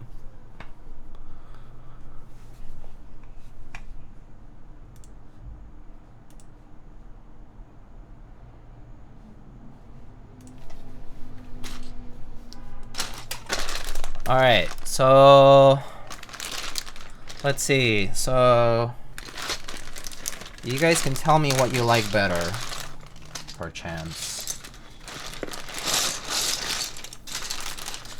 So on one side we will have, I'll just show you what Hebrew green looks like.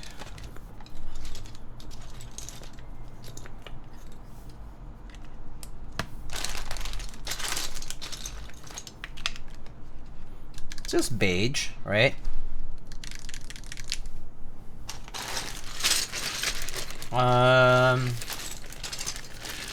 then the other,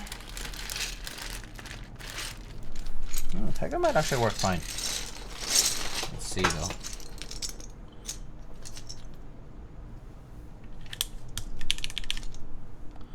Oh man, I don't know these legends.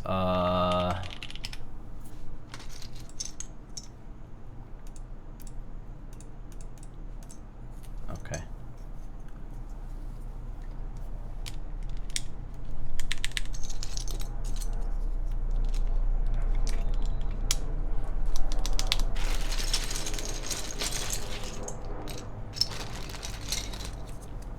So this is what Taiga, the colors for Taiga look like this. You can let me know what you think. Maybe I'll take off the beige cap so it doesn't kind of like get in the way.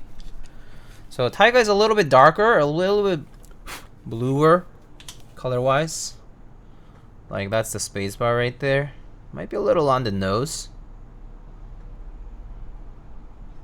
Let me know what you think.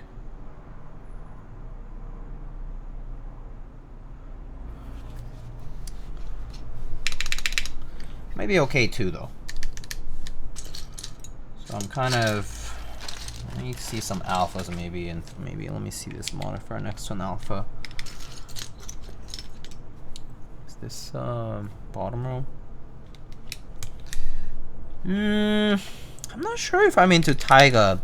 There's a little bit more blue in it, in the green. So it kind of like reminds me of like, no, that doesn't really remind me of anything, but it just kind of looks a little off. I'm not sure. Yeah, the beige brings out the green. Yeah, I think I'm not huge on the Taiga on this particular board. I think it's just because this is too green. It's like too grass green, and the Taiga green is sort of like has a good amount of blue in it. And it's darker too, yeah, but it's kind of like a little bluer. Kind of feels like I'm diluting the color of the board itself just to make the key set stand out, and I don't know if I like that. Yeah, we'll go with Hebrew. We'll go with beige first, and if you hate it, then we can always switch it up. Yeah. Imagine doubting my redeems? Well, I just kind of wanted to see what the other one looked like. I don't doubt your redeems. That would have been probably one of my choices too. Actually, some other choices that I think could have been okay. I think like camping could have worked fine on this actually. GMK camping. If you wanted a GMK set with green in it, camping probably would have been a little bit more decent because camping's a lot more neutral leaning. And it also has those like brighter alphas, so it would have looked a little bit better. I think Taiga's better on maybe different colored boards. Just probably not this green. Classicer, yeah, Classicer could have worked. Yeah, definitely on the warmer end. prefer classicer. Okay, so some PBT beige. Well, I actually haven't used any CRP in a hot minute, actually. Next time, fully shined wob. Okay. I don't think I have a very heavily shined set of wob right now.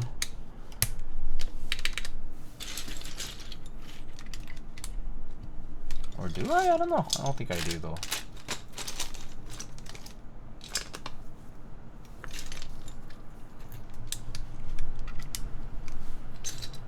Let's try this and see how we like it.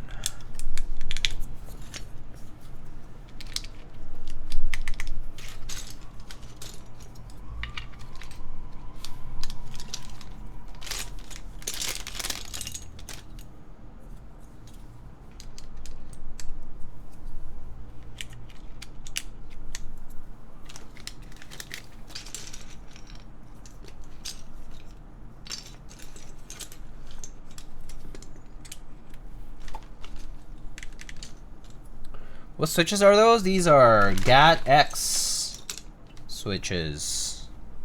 Gateron X switches. I guess round 2 is to be specific for the color of the switch.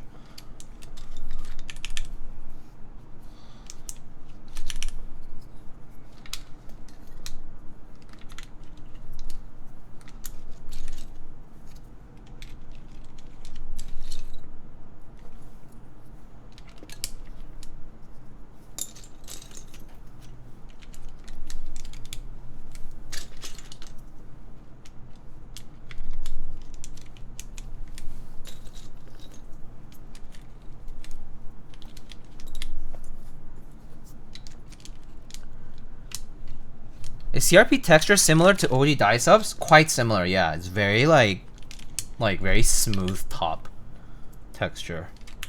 So it kind of does remind me of OG dye subs a lot, yeah.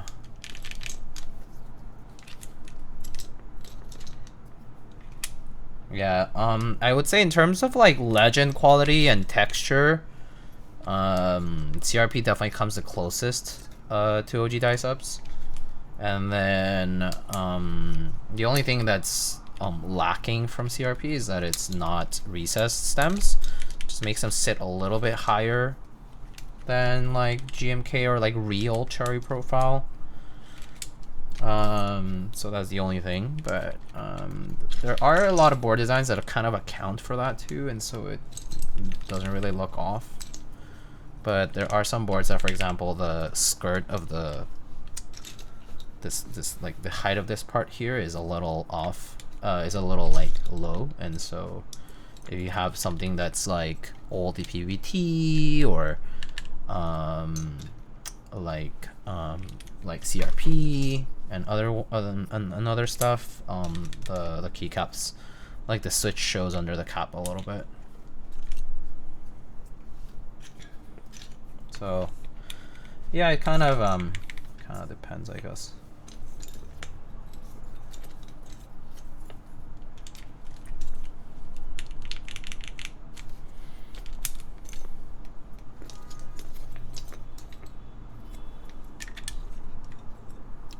You like how CRP feels and looks, but you dislike the sound. Oh, that's fair. Yeah, there's people who really don't like PBT sound, or like specifically like maybe like more specific to CRP even, which is fair. It's kind of like dense, I guess. That's how I would describe it.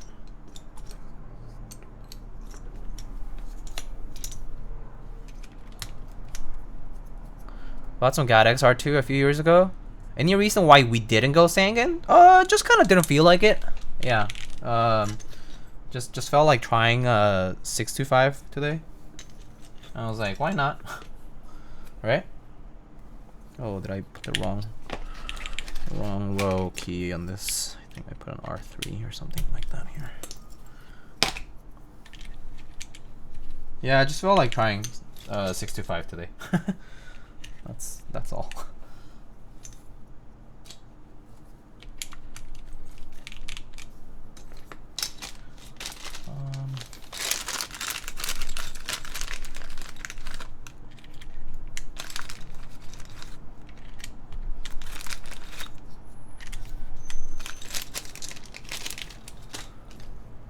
The standard bottom row does look nice on WinKey, yeah.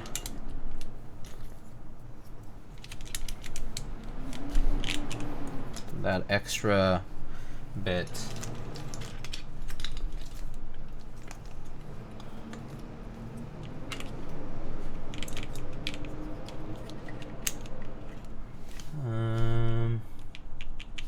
Yeah.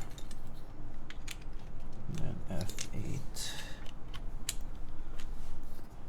I'm missing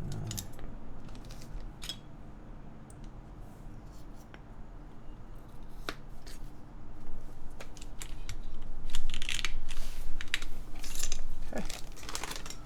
What caps are these? This is CRP Hebrew Green. Hammerwork CRP Hebrew Green is what it's called.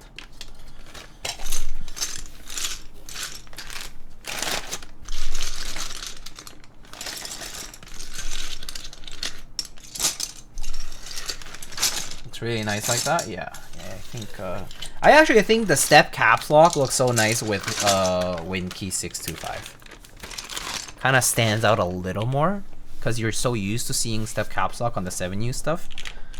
But then with the WinKey, I don't know, something looks right there.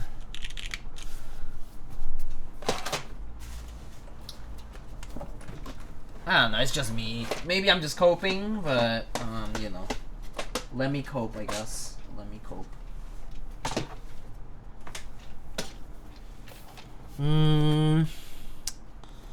Let's try putting some caps on this. Hebrew green.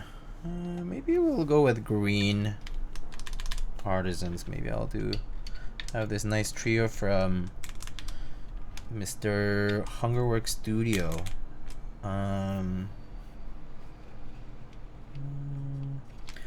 Something to accent the board a little.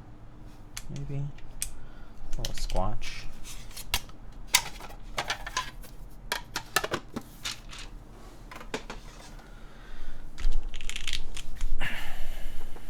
What's the finished build weight? Good reminder, thank you. I already forgot. I'll bring the scale.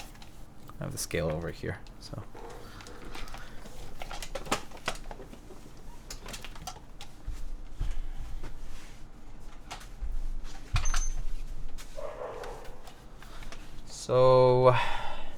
Hungerwork Studio. Hungerwork Studio. Hunger like being hungry. Work as in labor or work.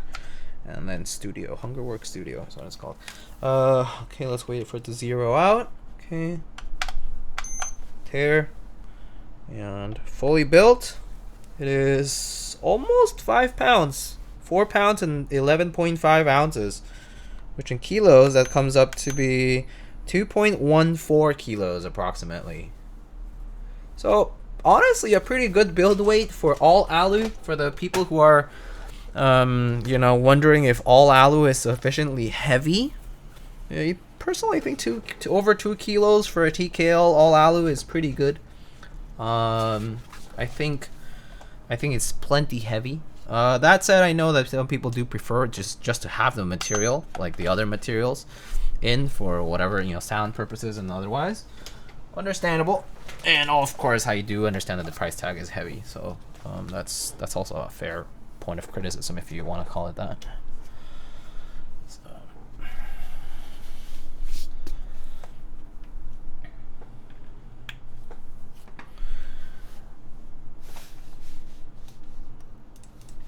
All right, so let's put this up on the typing test here.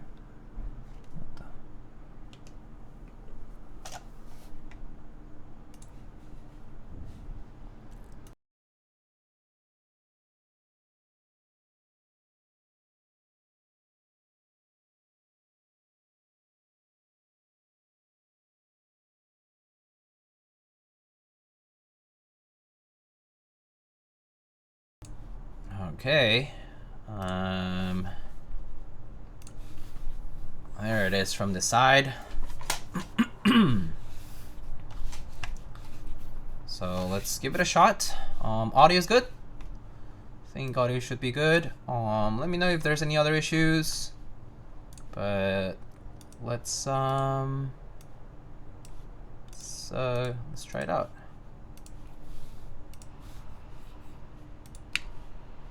Okay, let's get the music out, and let's just focus on this a little bit. Okay, there it is. All right, so we got Gateron X round 2 switches on the full alu plate. This is currently with CRP PVT keycaps. For those unfamiliar with the keycaps, and then yep, this is the Keycult number 1. This release will be happening on Wednesday morning through NovelKeys for those curious. It'll be an in-stock release. Okay, so this is one such unit, and let's try it out. All right, here we go.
Pretty clacky, actually, yeah. I don't know how I feel about the spacebar. That's a good point, actually. There was something about the spacebar I wasn't sure about, but we'll go through the mods and then I'll address the spacebar in just a second. But I think the spacebar is kind of like getting stuck somewhere. All right, here are the mods.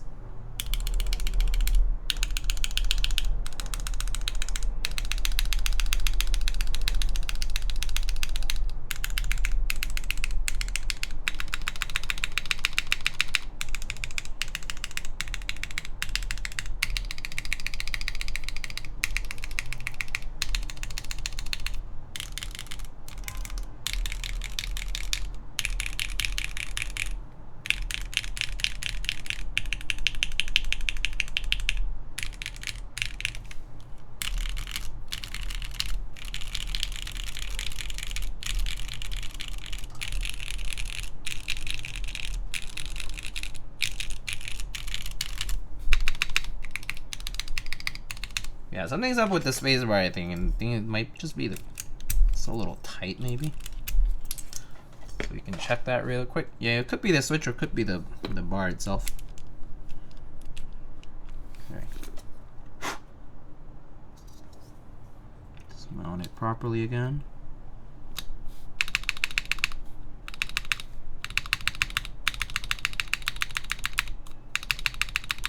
I wonder if it's the stab. Let me try a different spacebar for a second.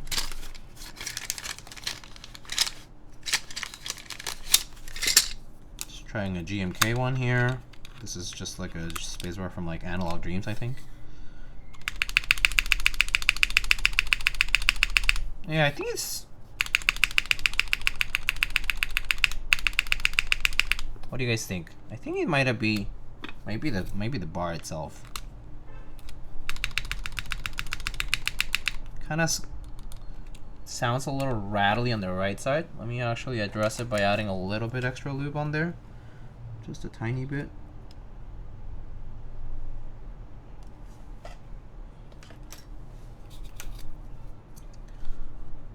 Kind of a bit rattly on both. Yeah, maybe it's the stab. Maybe it's the stab. It's a little better.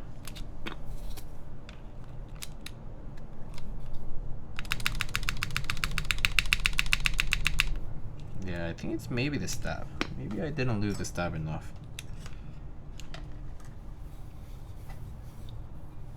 I think left stab.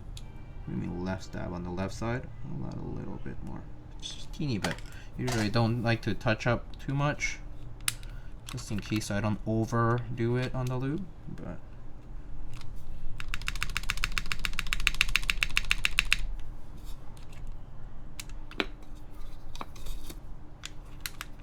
banana spacebar, maybe, I don't know. It seems fine. Seems fine on the table, but I don't know. Maybe you're right. I mean, we can try it with this bar. Let's see.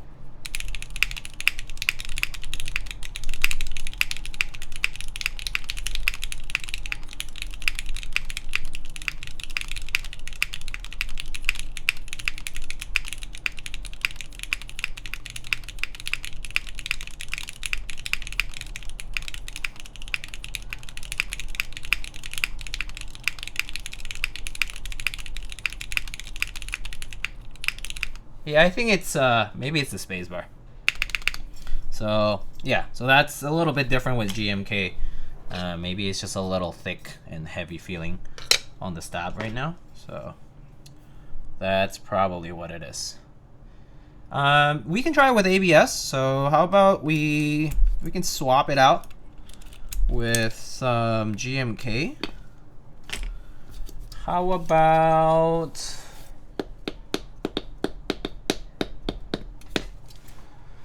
what key set? Let me think. Classicer? You want to see it with Classicer? Classic beige from space? No! The voices. Can you find me one? Can you find me a set?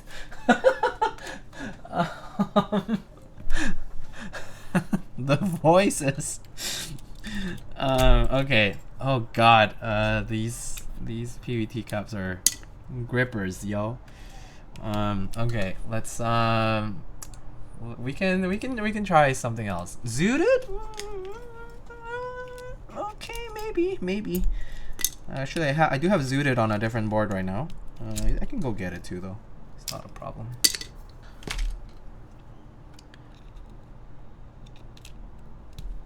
Man. Man.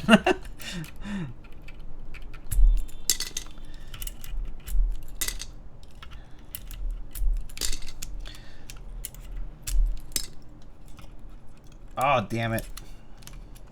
The challenge is how many switches will come out after a full board of getting rid of keycaps with hot swap sockets. This is what I don't like about sockets, hot swap sockets, is hot swap sockets in a way, you know how people say about solderable versus hot swap, where you think where you say like, oh, you know, like if you're solderable, you commit to the switches and the layout, right? Like, because you solder it, it's done. But it's so easy to pull keycaps off from them because, you know, the switches won't really come off. And on the other hand, if you have hot swap, the keycaps like pull the switches off because, you know, that's what hot swap just, you know, has to happen. And I'm like, I don't know, like I would rather have a fixed layout and switches than have my switches pop off every time I have to switch keycaps.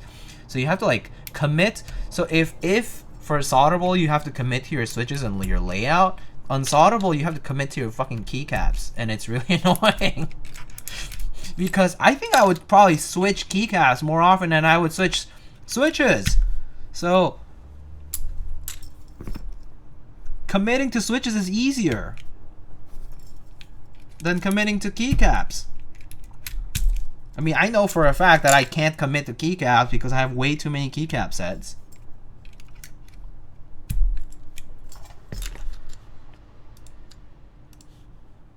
Just commit to keycap.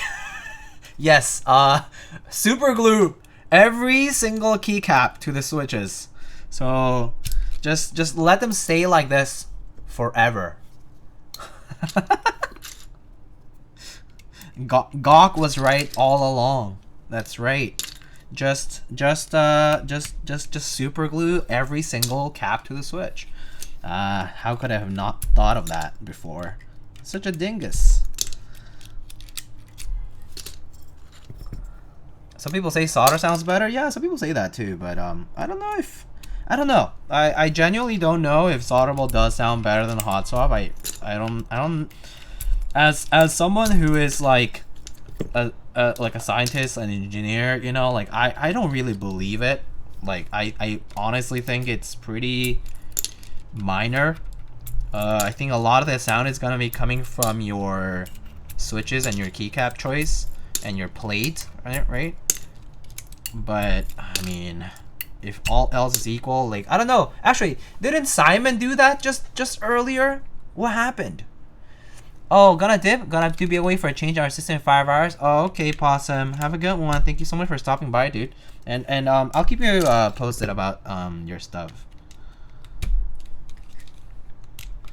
We came from a Simon stream where he compared and for some reason solder sounded better. Wait, for real? Actually did? I'm intrigued by that actually. I'm intrigued by solder sounding actually better. Like I genuinely don't know. You know, maybe skill issue, but if you say it's skill issue, then wouldn't that be Simon's skill issue? So now you're saying Simon has skill issue, which debatable. Maybe he does. Don't tell him I said that. Simon does have a skill issue. Damn. I see his viewers do not spare him a moment.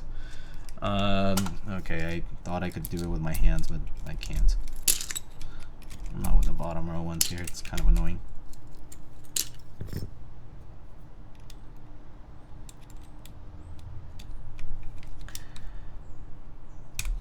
Every Simon viewer agrees that Simon has giga skill issue.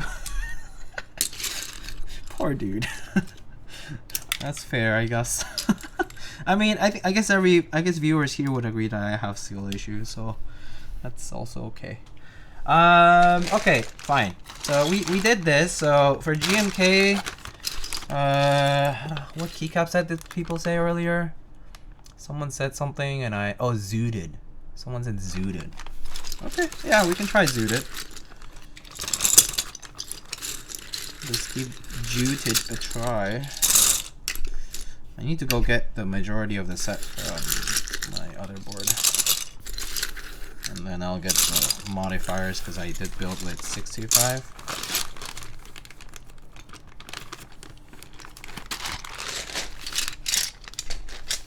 Okay, let me go get that. How do you find the switches? These Gateron X, I personally really like them. I mean, they're basically everything good about a smooth Gateron switch. And it's not long pole, which I like. Personally, I'm not huge into long pole stuff. Mostly because just the short travel is just not for me. As well as the like really loud clacky sound isn't for me either.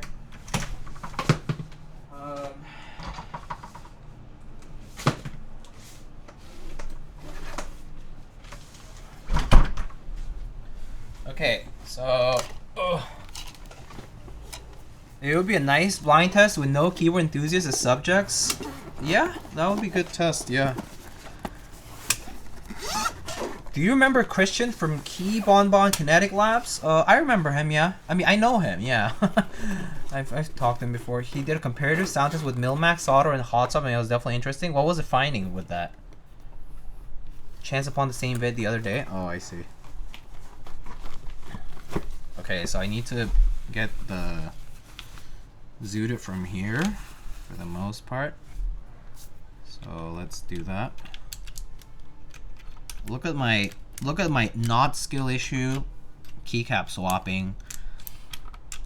GigaChat energy swap with my 2 bare hands in before I crack every fucking stem on my key set. But YOLO, you truly only live once.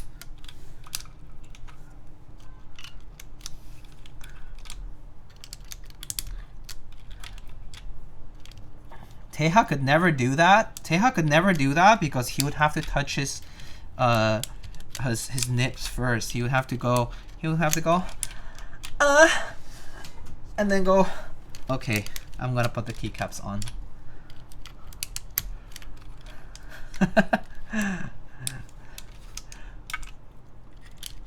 What the hell? Show us a nipple technique like this.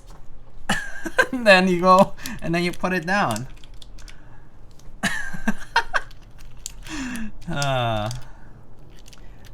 Between Nea and Diego, this is it. Oh man, this is exactly why I was not invited to his wedding. Okay, this is the beef. I did all the wrong things. What's the keyboard? The purple one? It's the IU by Mr. Perry. Deserved? Damn.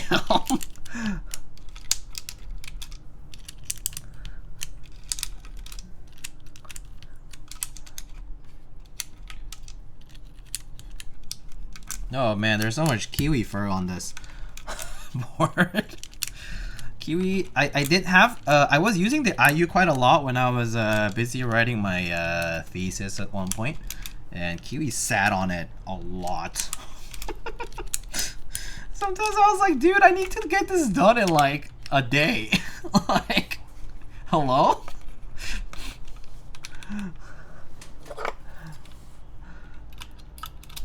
Speaking of Kiwi, I think he's still asleep. Oh, that's surprising. Where is he? He's still sleeping. What the? He's like zonked out somewhere. Maybe he's zooted as we're speaking. Oh, whoops. Insert home page up.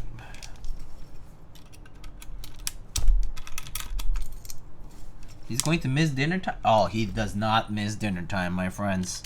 You might think Kiwi is careless like that. He's no regular orange cat. He definitely has more than one brain, so I can tell you that much. This guy's smart. He's always observing. I'm pretty sure he's somewhere around here and I have not noticed him. Where are you, Kiwi? He'll come soon.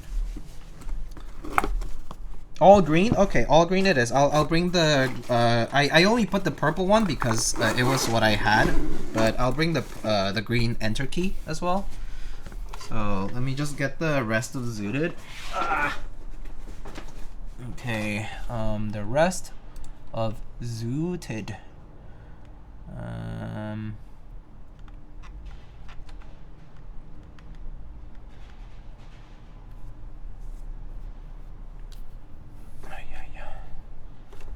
Wait, where did I?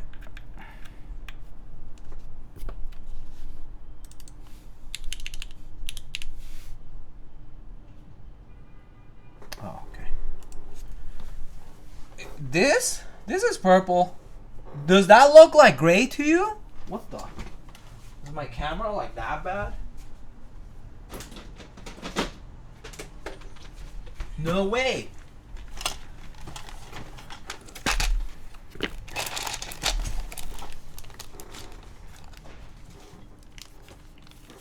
Okay, so let's see, spacebar. Oh wait,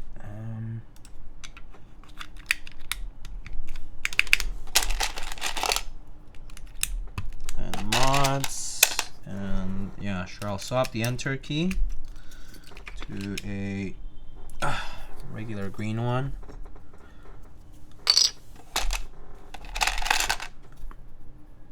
Can you see the keyboard from the top? Yes, yes, yes. I'll show you the keyboard from the top. Give me a few minutes.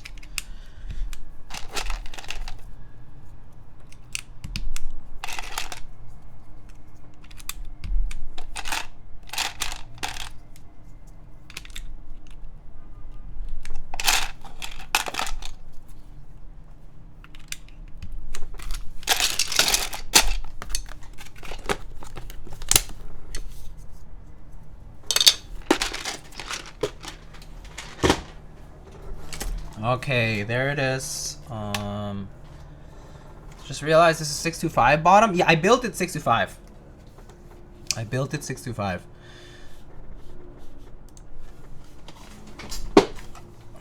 It's just the HV monitor, probably TN panel. Oh.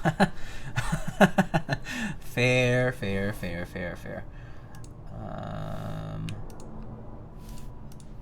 All right, let's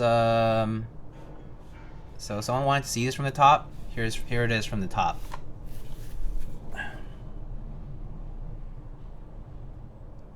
That's pretty nice. This looks bomb with Zooted, actually.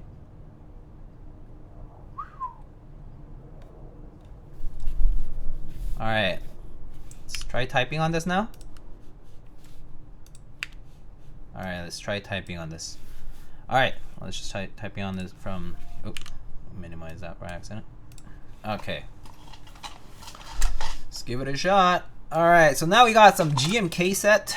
Zooted. Some GMK set. Who's the Zooted one here now? We have GMK Zooted now instead of the CRP earlier. Alright, here we go.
Nice, pretty good. People like it. A little bit clackier. Yeah, the spacebar is like louder, a decent bit louder. All right. So now the mods.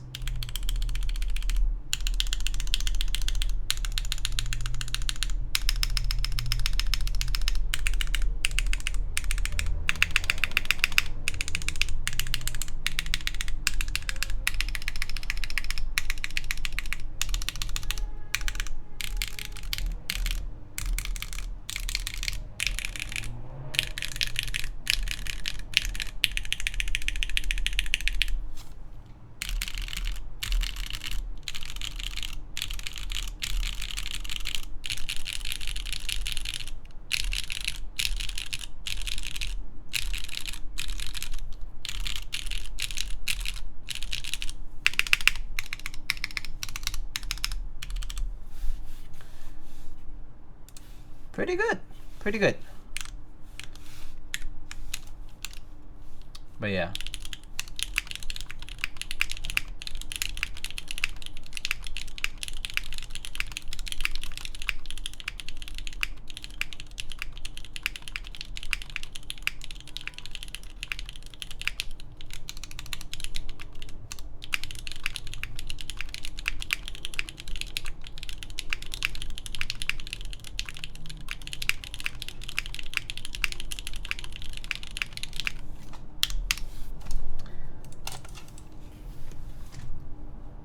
Could maybe use some Cherry MX oranges.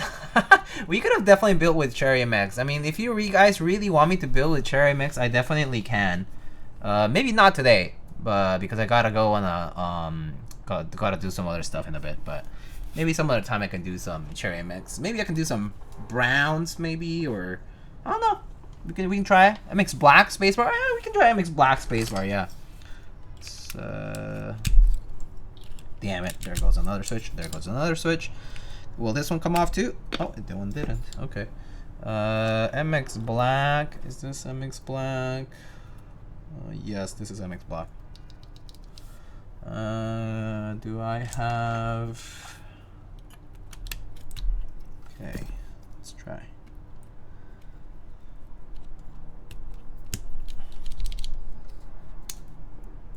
Oh wait, I mean, I guess that's fine.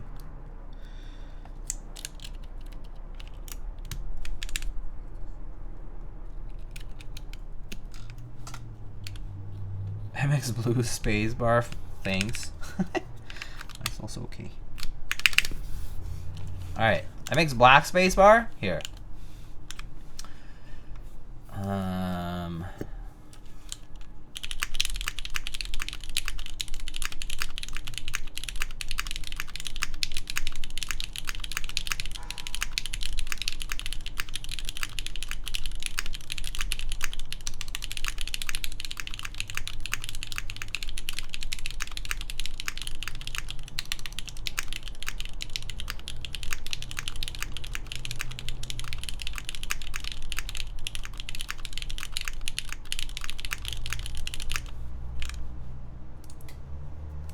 Maybe need some HMX.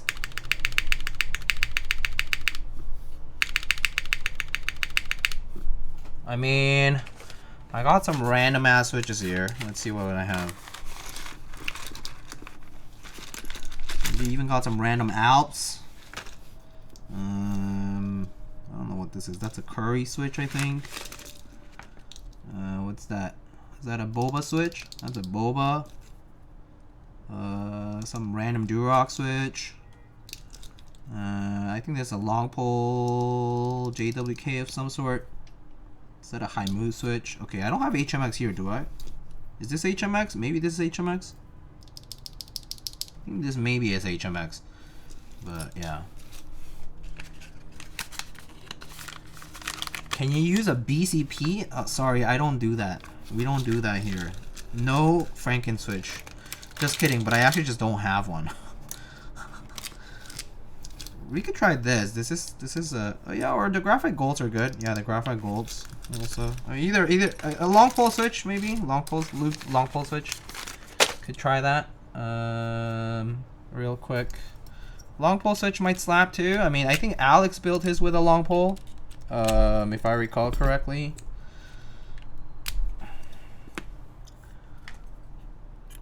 Alex built his with, I don't remember, dude. But I don't know, it was some kind of long pole switch. Was it Obscuras? No, I don't know. Oops. There we go. Let's try this graphite gold first.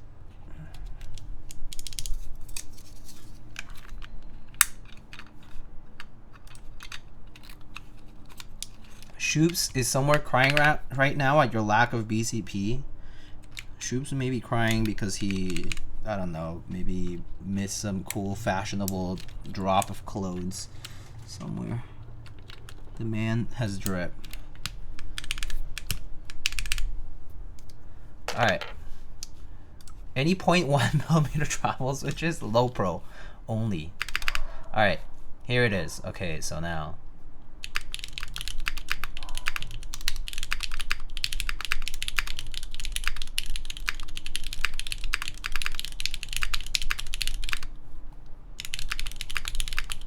Yeah, so long pole might be nice for this. Kind of a little extra pop in there. So, yeah. Maybe this is one of those boards that just sounds better with a long pole. So. Or you could just go for like a tactile if you want to boost that sound a little more too. Like MX Browns. I love MX Browns. But alas. So I guess I'll just show off the board one more time and we can sort of wrap it up around here.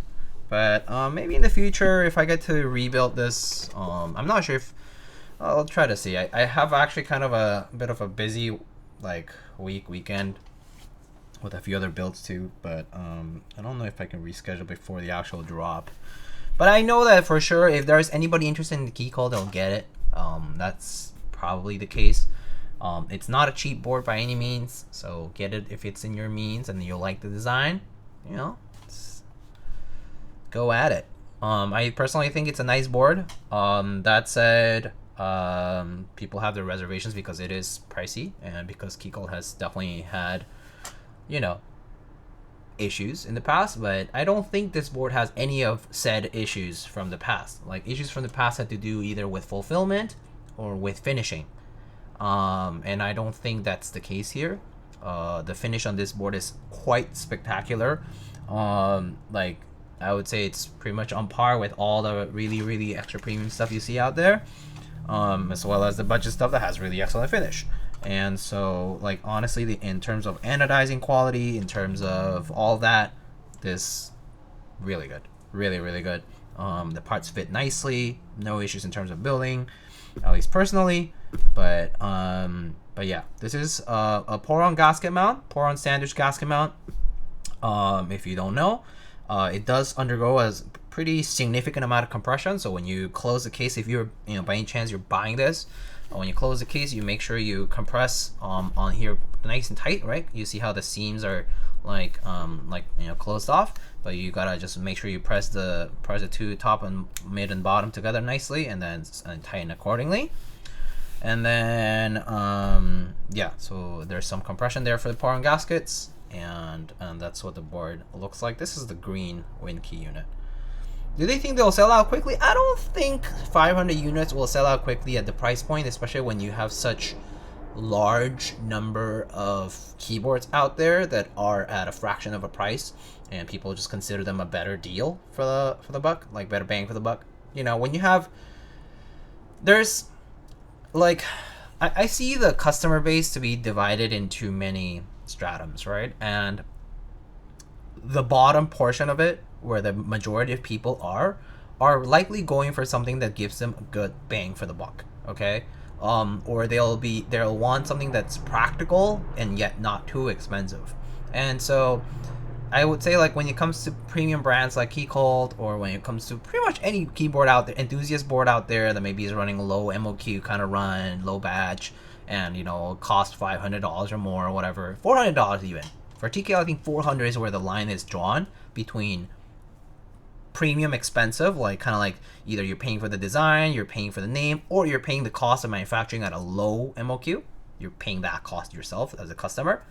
Like because you know, it was pushed, the burden of the price was pushed onto you as a customer. You're either paying for that at the 450 mark and above, and then below that, I think you kind of get a good deal because you are buying something that, you know, is either being produced in large amounts, which makes it cheaper, or the, you know, the person who designed it and the manufacturer have some kind of good dealing that enable that to be cheaper, you know, whatever it is. And so, or maybe the margins are just that thin. I don't know. Don't know. You don't know. No, none of us know anything about the margins and about the cost. So assuming we don't know anything about that, I would assume that the bottom stratum, where like a lot of the people are when they want something pragmatic, they're gonna be in that, like, you know, for a TKL, let's say, like this one, $250, $400, like $400 kit maximum, let's say. And I think past that, like, that number reduces quite dramatically. It really narrows down. I think it's like kind of like a cone, or like a, yeah, like a very narrow pyramid or something like that. But it really narrows out. So I personally would expect 500 units to sell out more slowly than that, just because it's pretty expensive, and it's also, there's just fewer people out there who want that specific thing. And it is like kind of like the first big-ish run outside of Keycult's hands per se. And so people come with doubts, right? People come with, oh my god, it's full allo and 580, that's so much. It's true. But like, if I were to say, like, is this equivalent to a Keycult run board from, you know, some years back when their quality was spoken for, like, you know, to be good and all that, it matches that quality for sure. Okay, for sure matches that quality. I think this, like, the finish on this board is equivalent to the really nice stuff that they will be releasing back in, you know, back when people were like, oh, I love that board and the finish is great, it's very premium, great attention quality, great attention to detail, and all that, right? And so I think that kind of, this does fit that specific bill. Is it cheap? No, not by any means. I would say no, it's not cheap. Like, you definitely are spending money on the brand and the name and that kind of stuff. It's a simple design though. Yes. NovelKeys was in charge of manufacturing is what I'm aware of. Yes, I believe the answer is yes. Reminding me of a JNME, same concerns of no weight. I agree, but I personally really enjoy the JNME. But see, that's me. Like, there's people who don't like it, and I understand. Understandable concern. And so, yeah. Do you think Keycult's being more in stock means they'll feel less desirable for you or others? I can see a lot of people feeling like they're less desirable because they become a more common good. People, there is a whole segment of enthusiasts, especially at the high tier, so to speak, like the people who collect premium things because they're premium and collectible. That want to buy something that's essentially limited because they feel exclusive to that group of people who own that thing, whether it's because it's old and limited, or because it's, you know, has some kind of significance to it being exclusive. Am I that person? Personally, no, I'm not. I'm not that type of person. I look at the design. If I like it, I'll get it. You know, like kind of stuff. Like I also do discern by price too. For myself, okay. Like I've bought boards anywhere from $100 to I think my highest retail was like almost 800 or something like that. Crazy. Okay, paid a lot. Honestly, do I feel like it was worthwhile? It's like yes and no. I like the board, so yes. But was it worth 800 or whatever? Probably not. Right? Because there's just good bang for the buck now. But whatever. I made that choice in the past. It's in the past. You know. It's gone. Okay. And so yeah, I don't know. I think it's kind of like I'm not sure.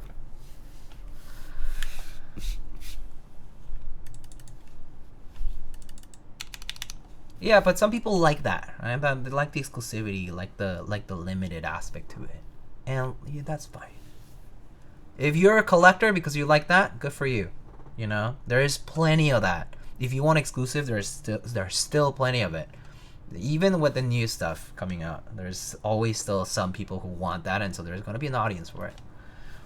So, yeah. All right. I guess I'll wrap it up here. What's a maximum you're willing to pay for a keyboard you really like? I would say if it's something I genuinely really like, I personally will say if it's someone I like to support, a design I like, blah blah blah, I'll probably go up to like 600-700, yeah. But that's because I've also broken that psychological barrier. If you come in 2024 right now, and you tell somebody I spent $600 plus on a kit, they'll be like, "You're a dumbass," or something like that. I don't know. Yeah, I'm kind of past that barrier, and that's problematic, sure. But yeah, like retail, like coming from like someone's running a group buy or something like that. Yeah, like 700 probably is like the top end of what I personally feel is acceptable for retail. Aftermarket is a different story. Like for example, OTD. I mean, yeah, sure. You buy something that's premium in the aftermarket, but you're buying it for a different reason at that point, right? You're not buying it really for the bang for the buck anymore, right? That's a collectible. It's different reasons, so you have to weigh that and decide for yourself. Yeah, 40 unit TKL going for $12.50 per, right? So there's stuff like this, right? And people pay 1.5K for stuff, and they're not buying it for the feel or the sound or just the look. They also want that clout associated with being one of them, and that's fine. That's cool. Good for you. If you have the means to do it, good for you, dude. Like go get them. Go chase that, you know, that cloud or whatever you want to call it. All right, folks. Oh, Miss Apiary is streaming. She's checking out the HHKB studio, I think. Well, that doesn't look like the studio, but okay.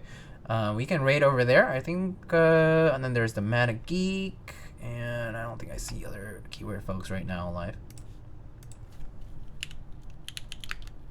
All right, folks. I gotta head out, but I'll leave it here. I hope you guys enjoyed it. Nonetheless, it was a nice build.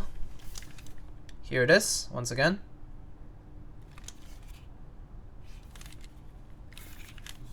It's a nice board. Personally, think it's a nice board. Is it worth the 580? You to decide.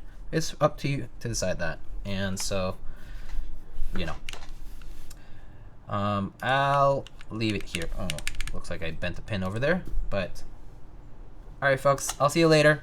Have a good one. Take it easy, and I'll see you pretty soon. I'll be building some other boards quite soon. I have the Part 175 from TKD coming up. I have the Zoom 75 Taiga coming up pretty soon, and the Hola Mini Mini from Win Studio. and a few other things. But I'll catch you guys on the next few streams coming quite soon. So, alright. Take care, guys. Have a good evening. Bye.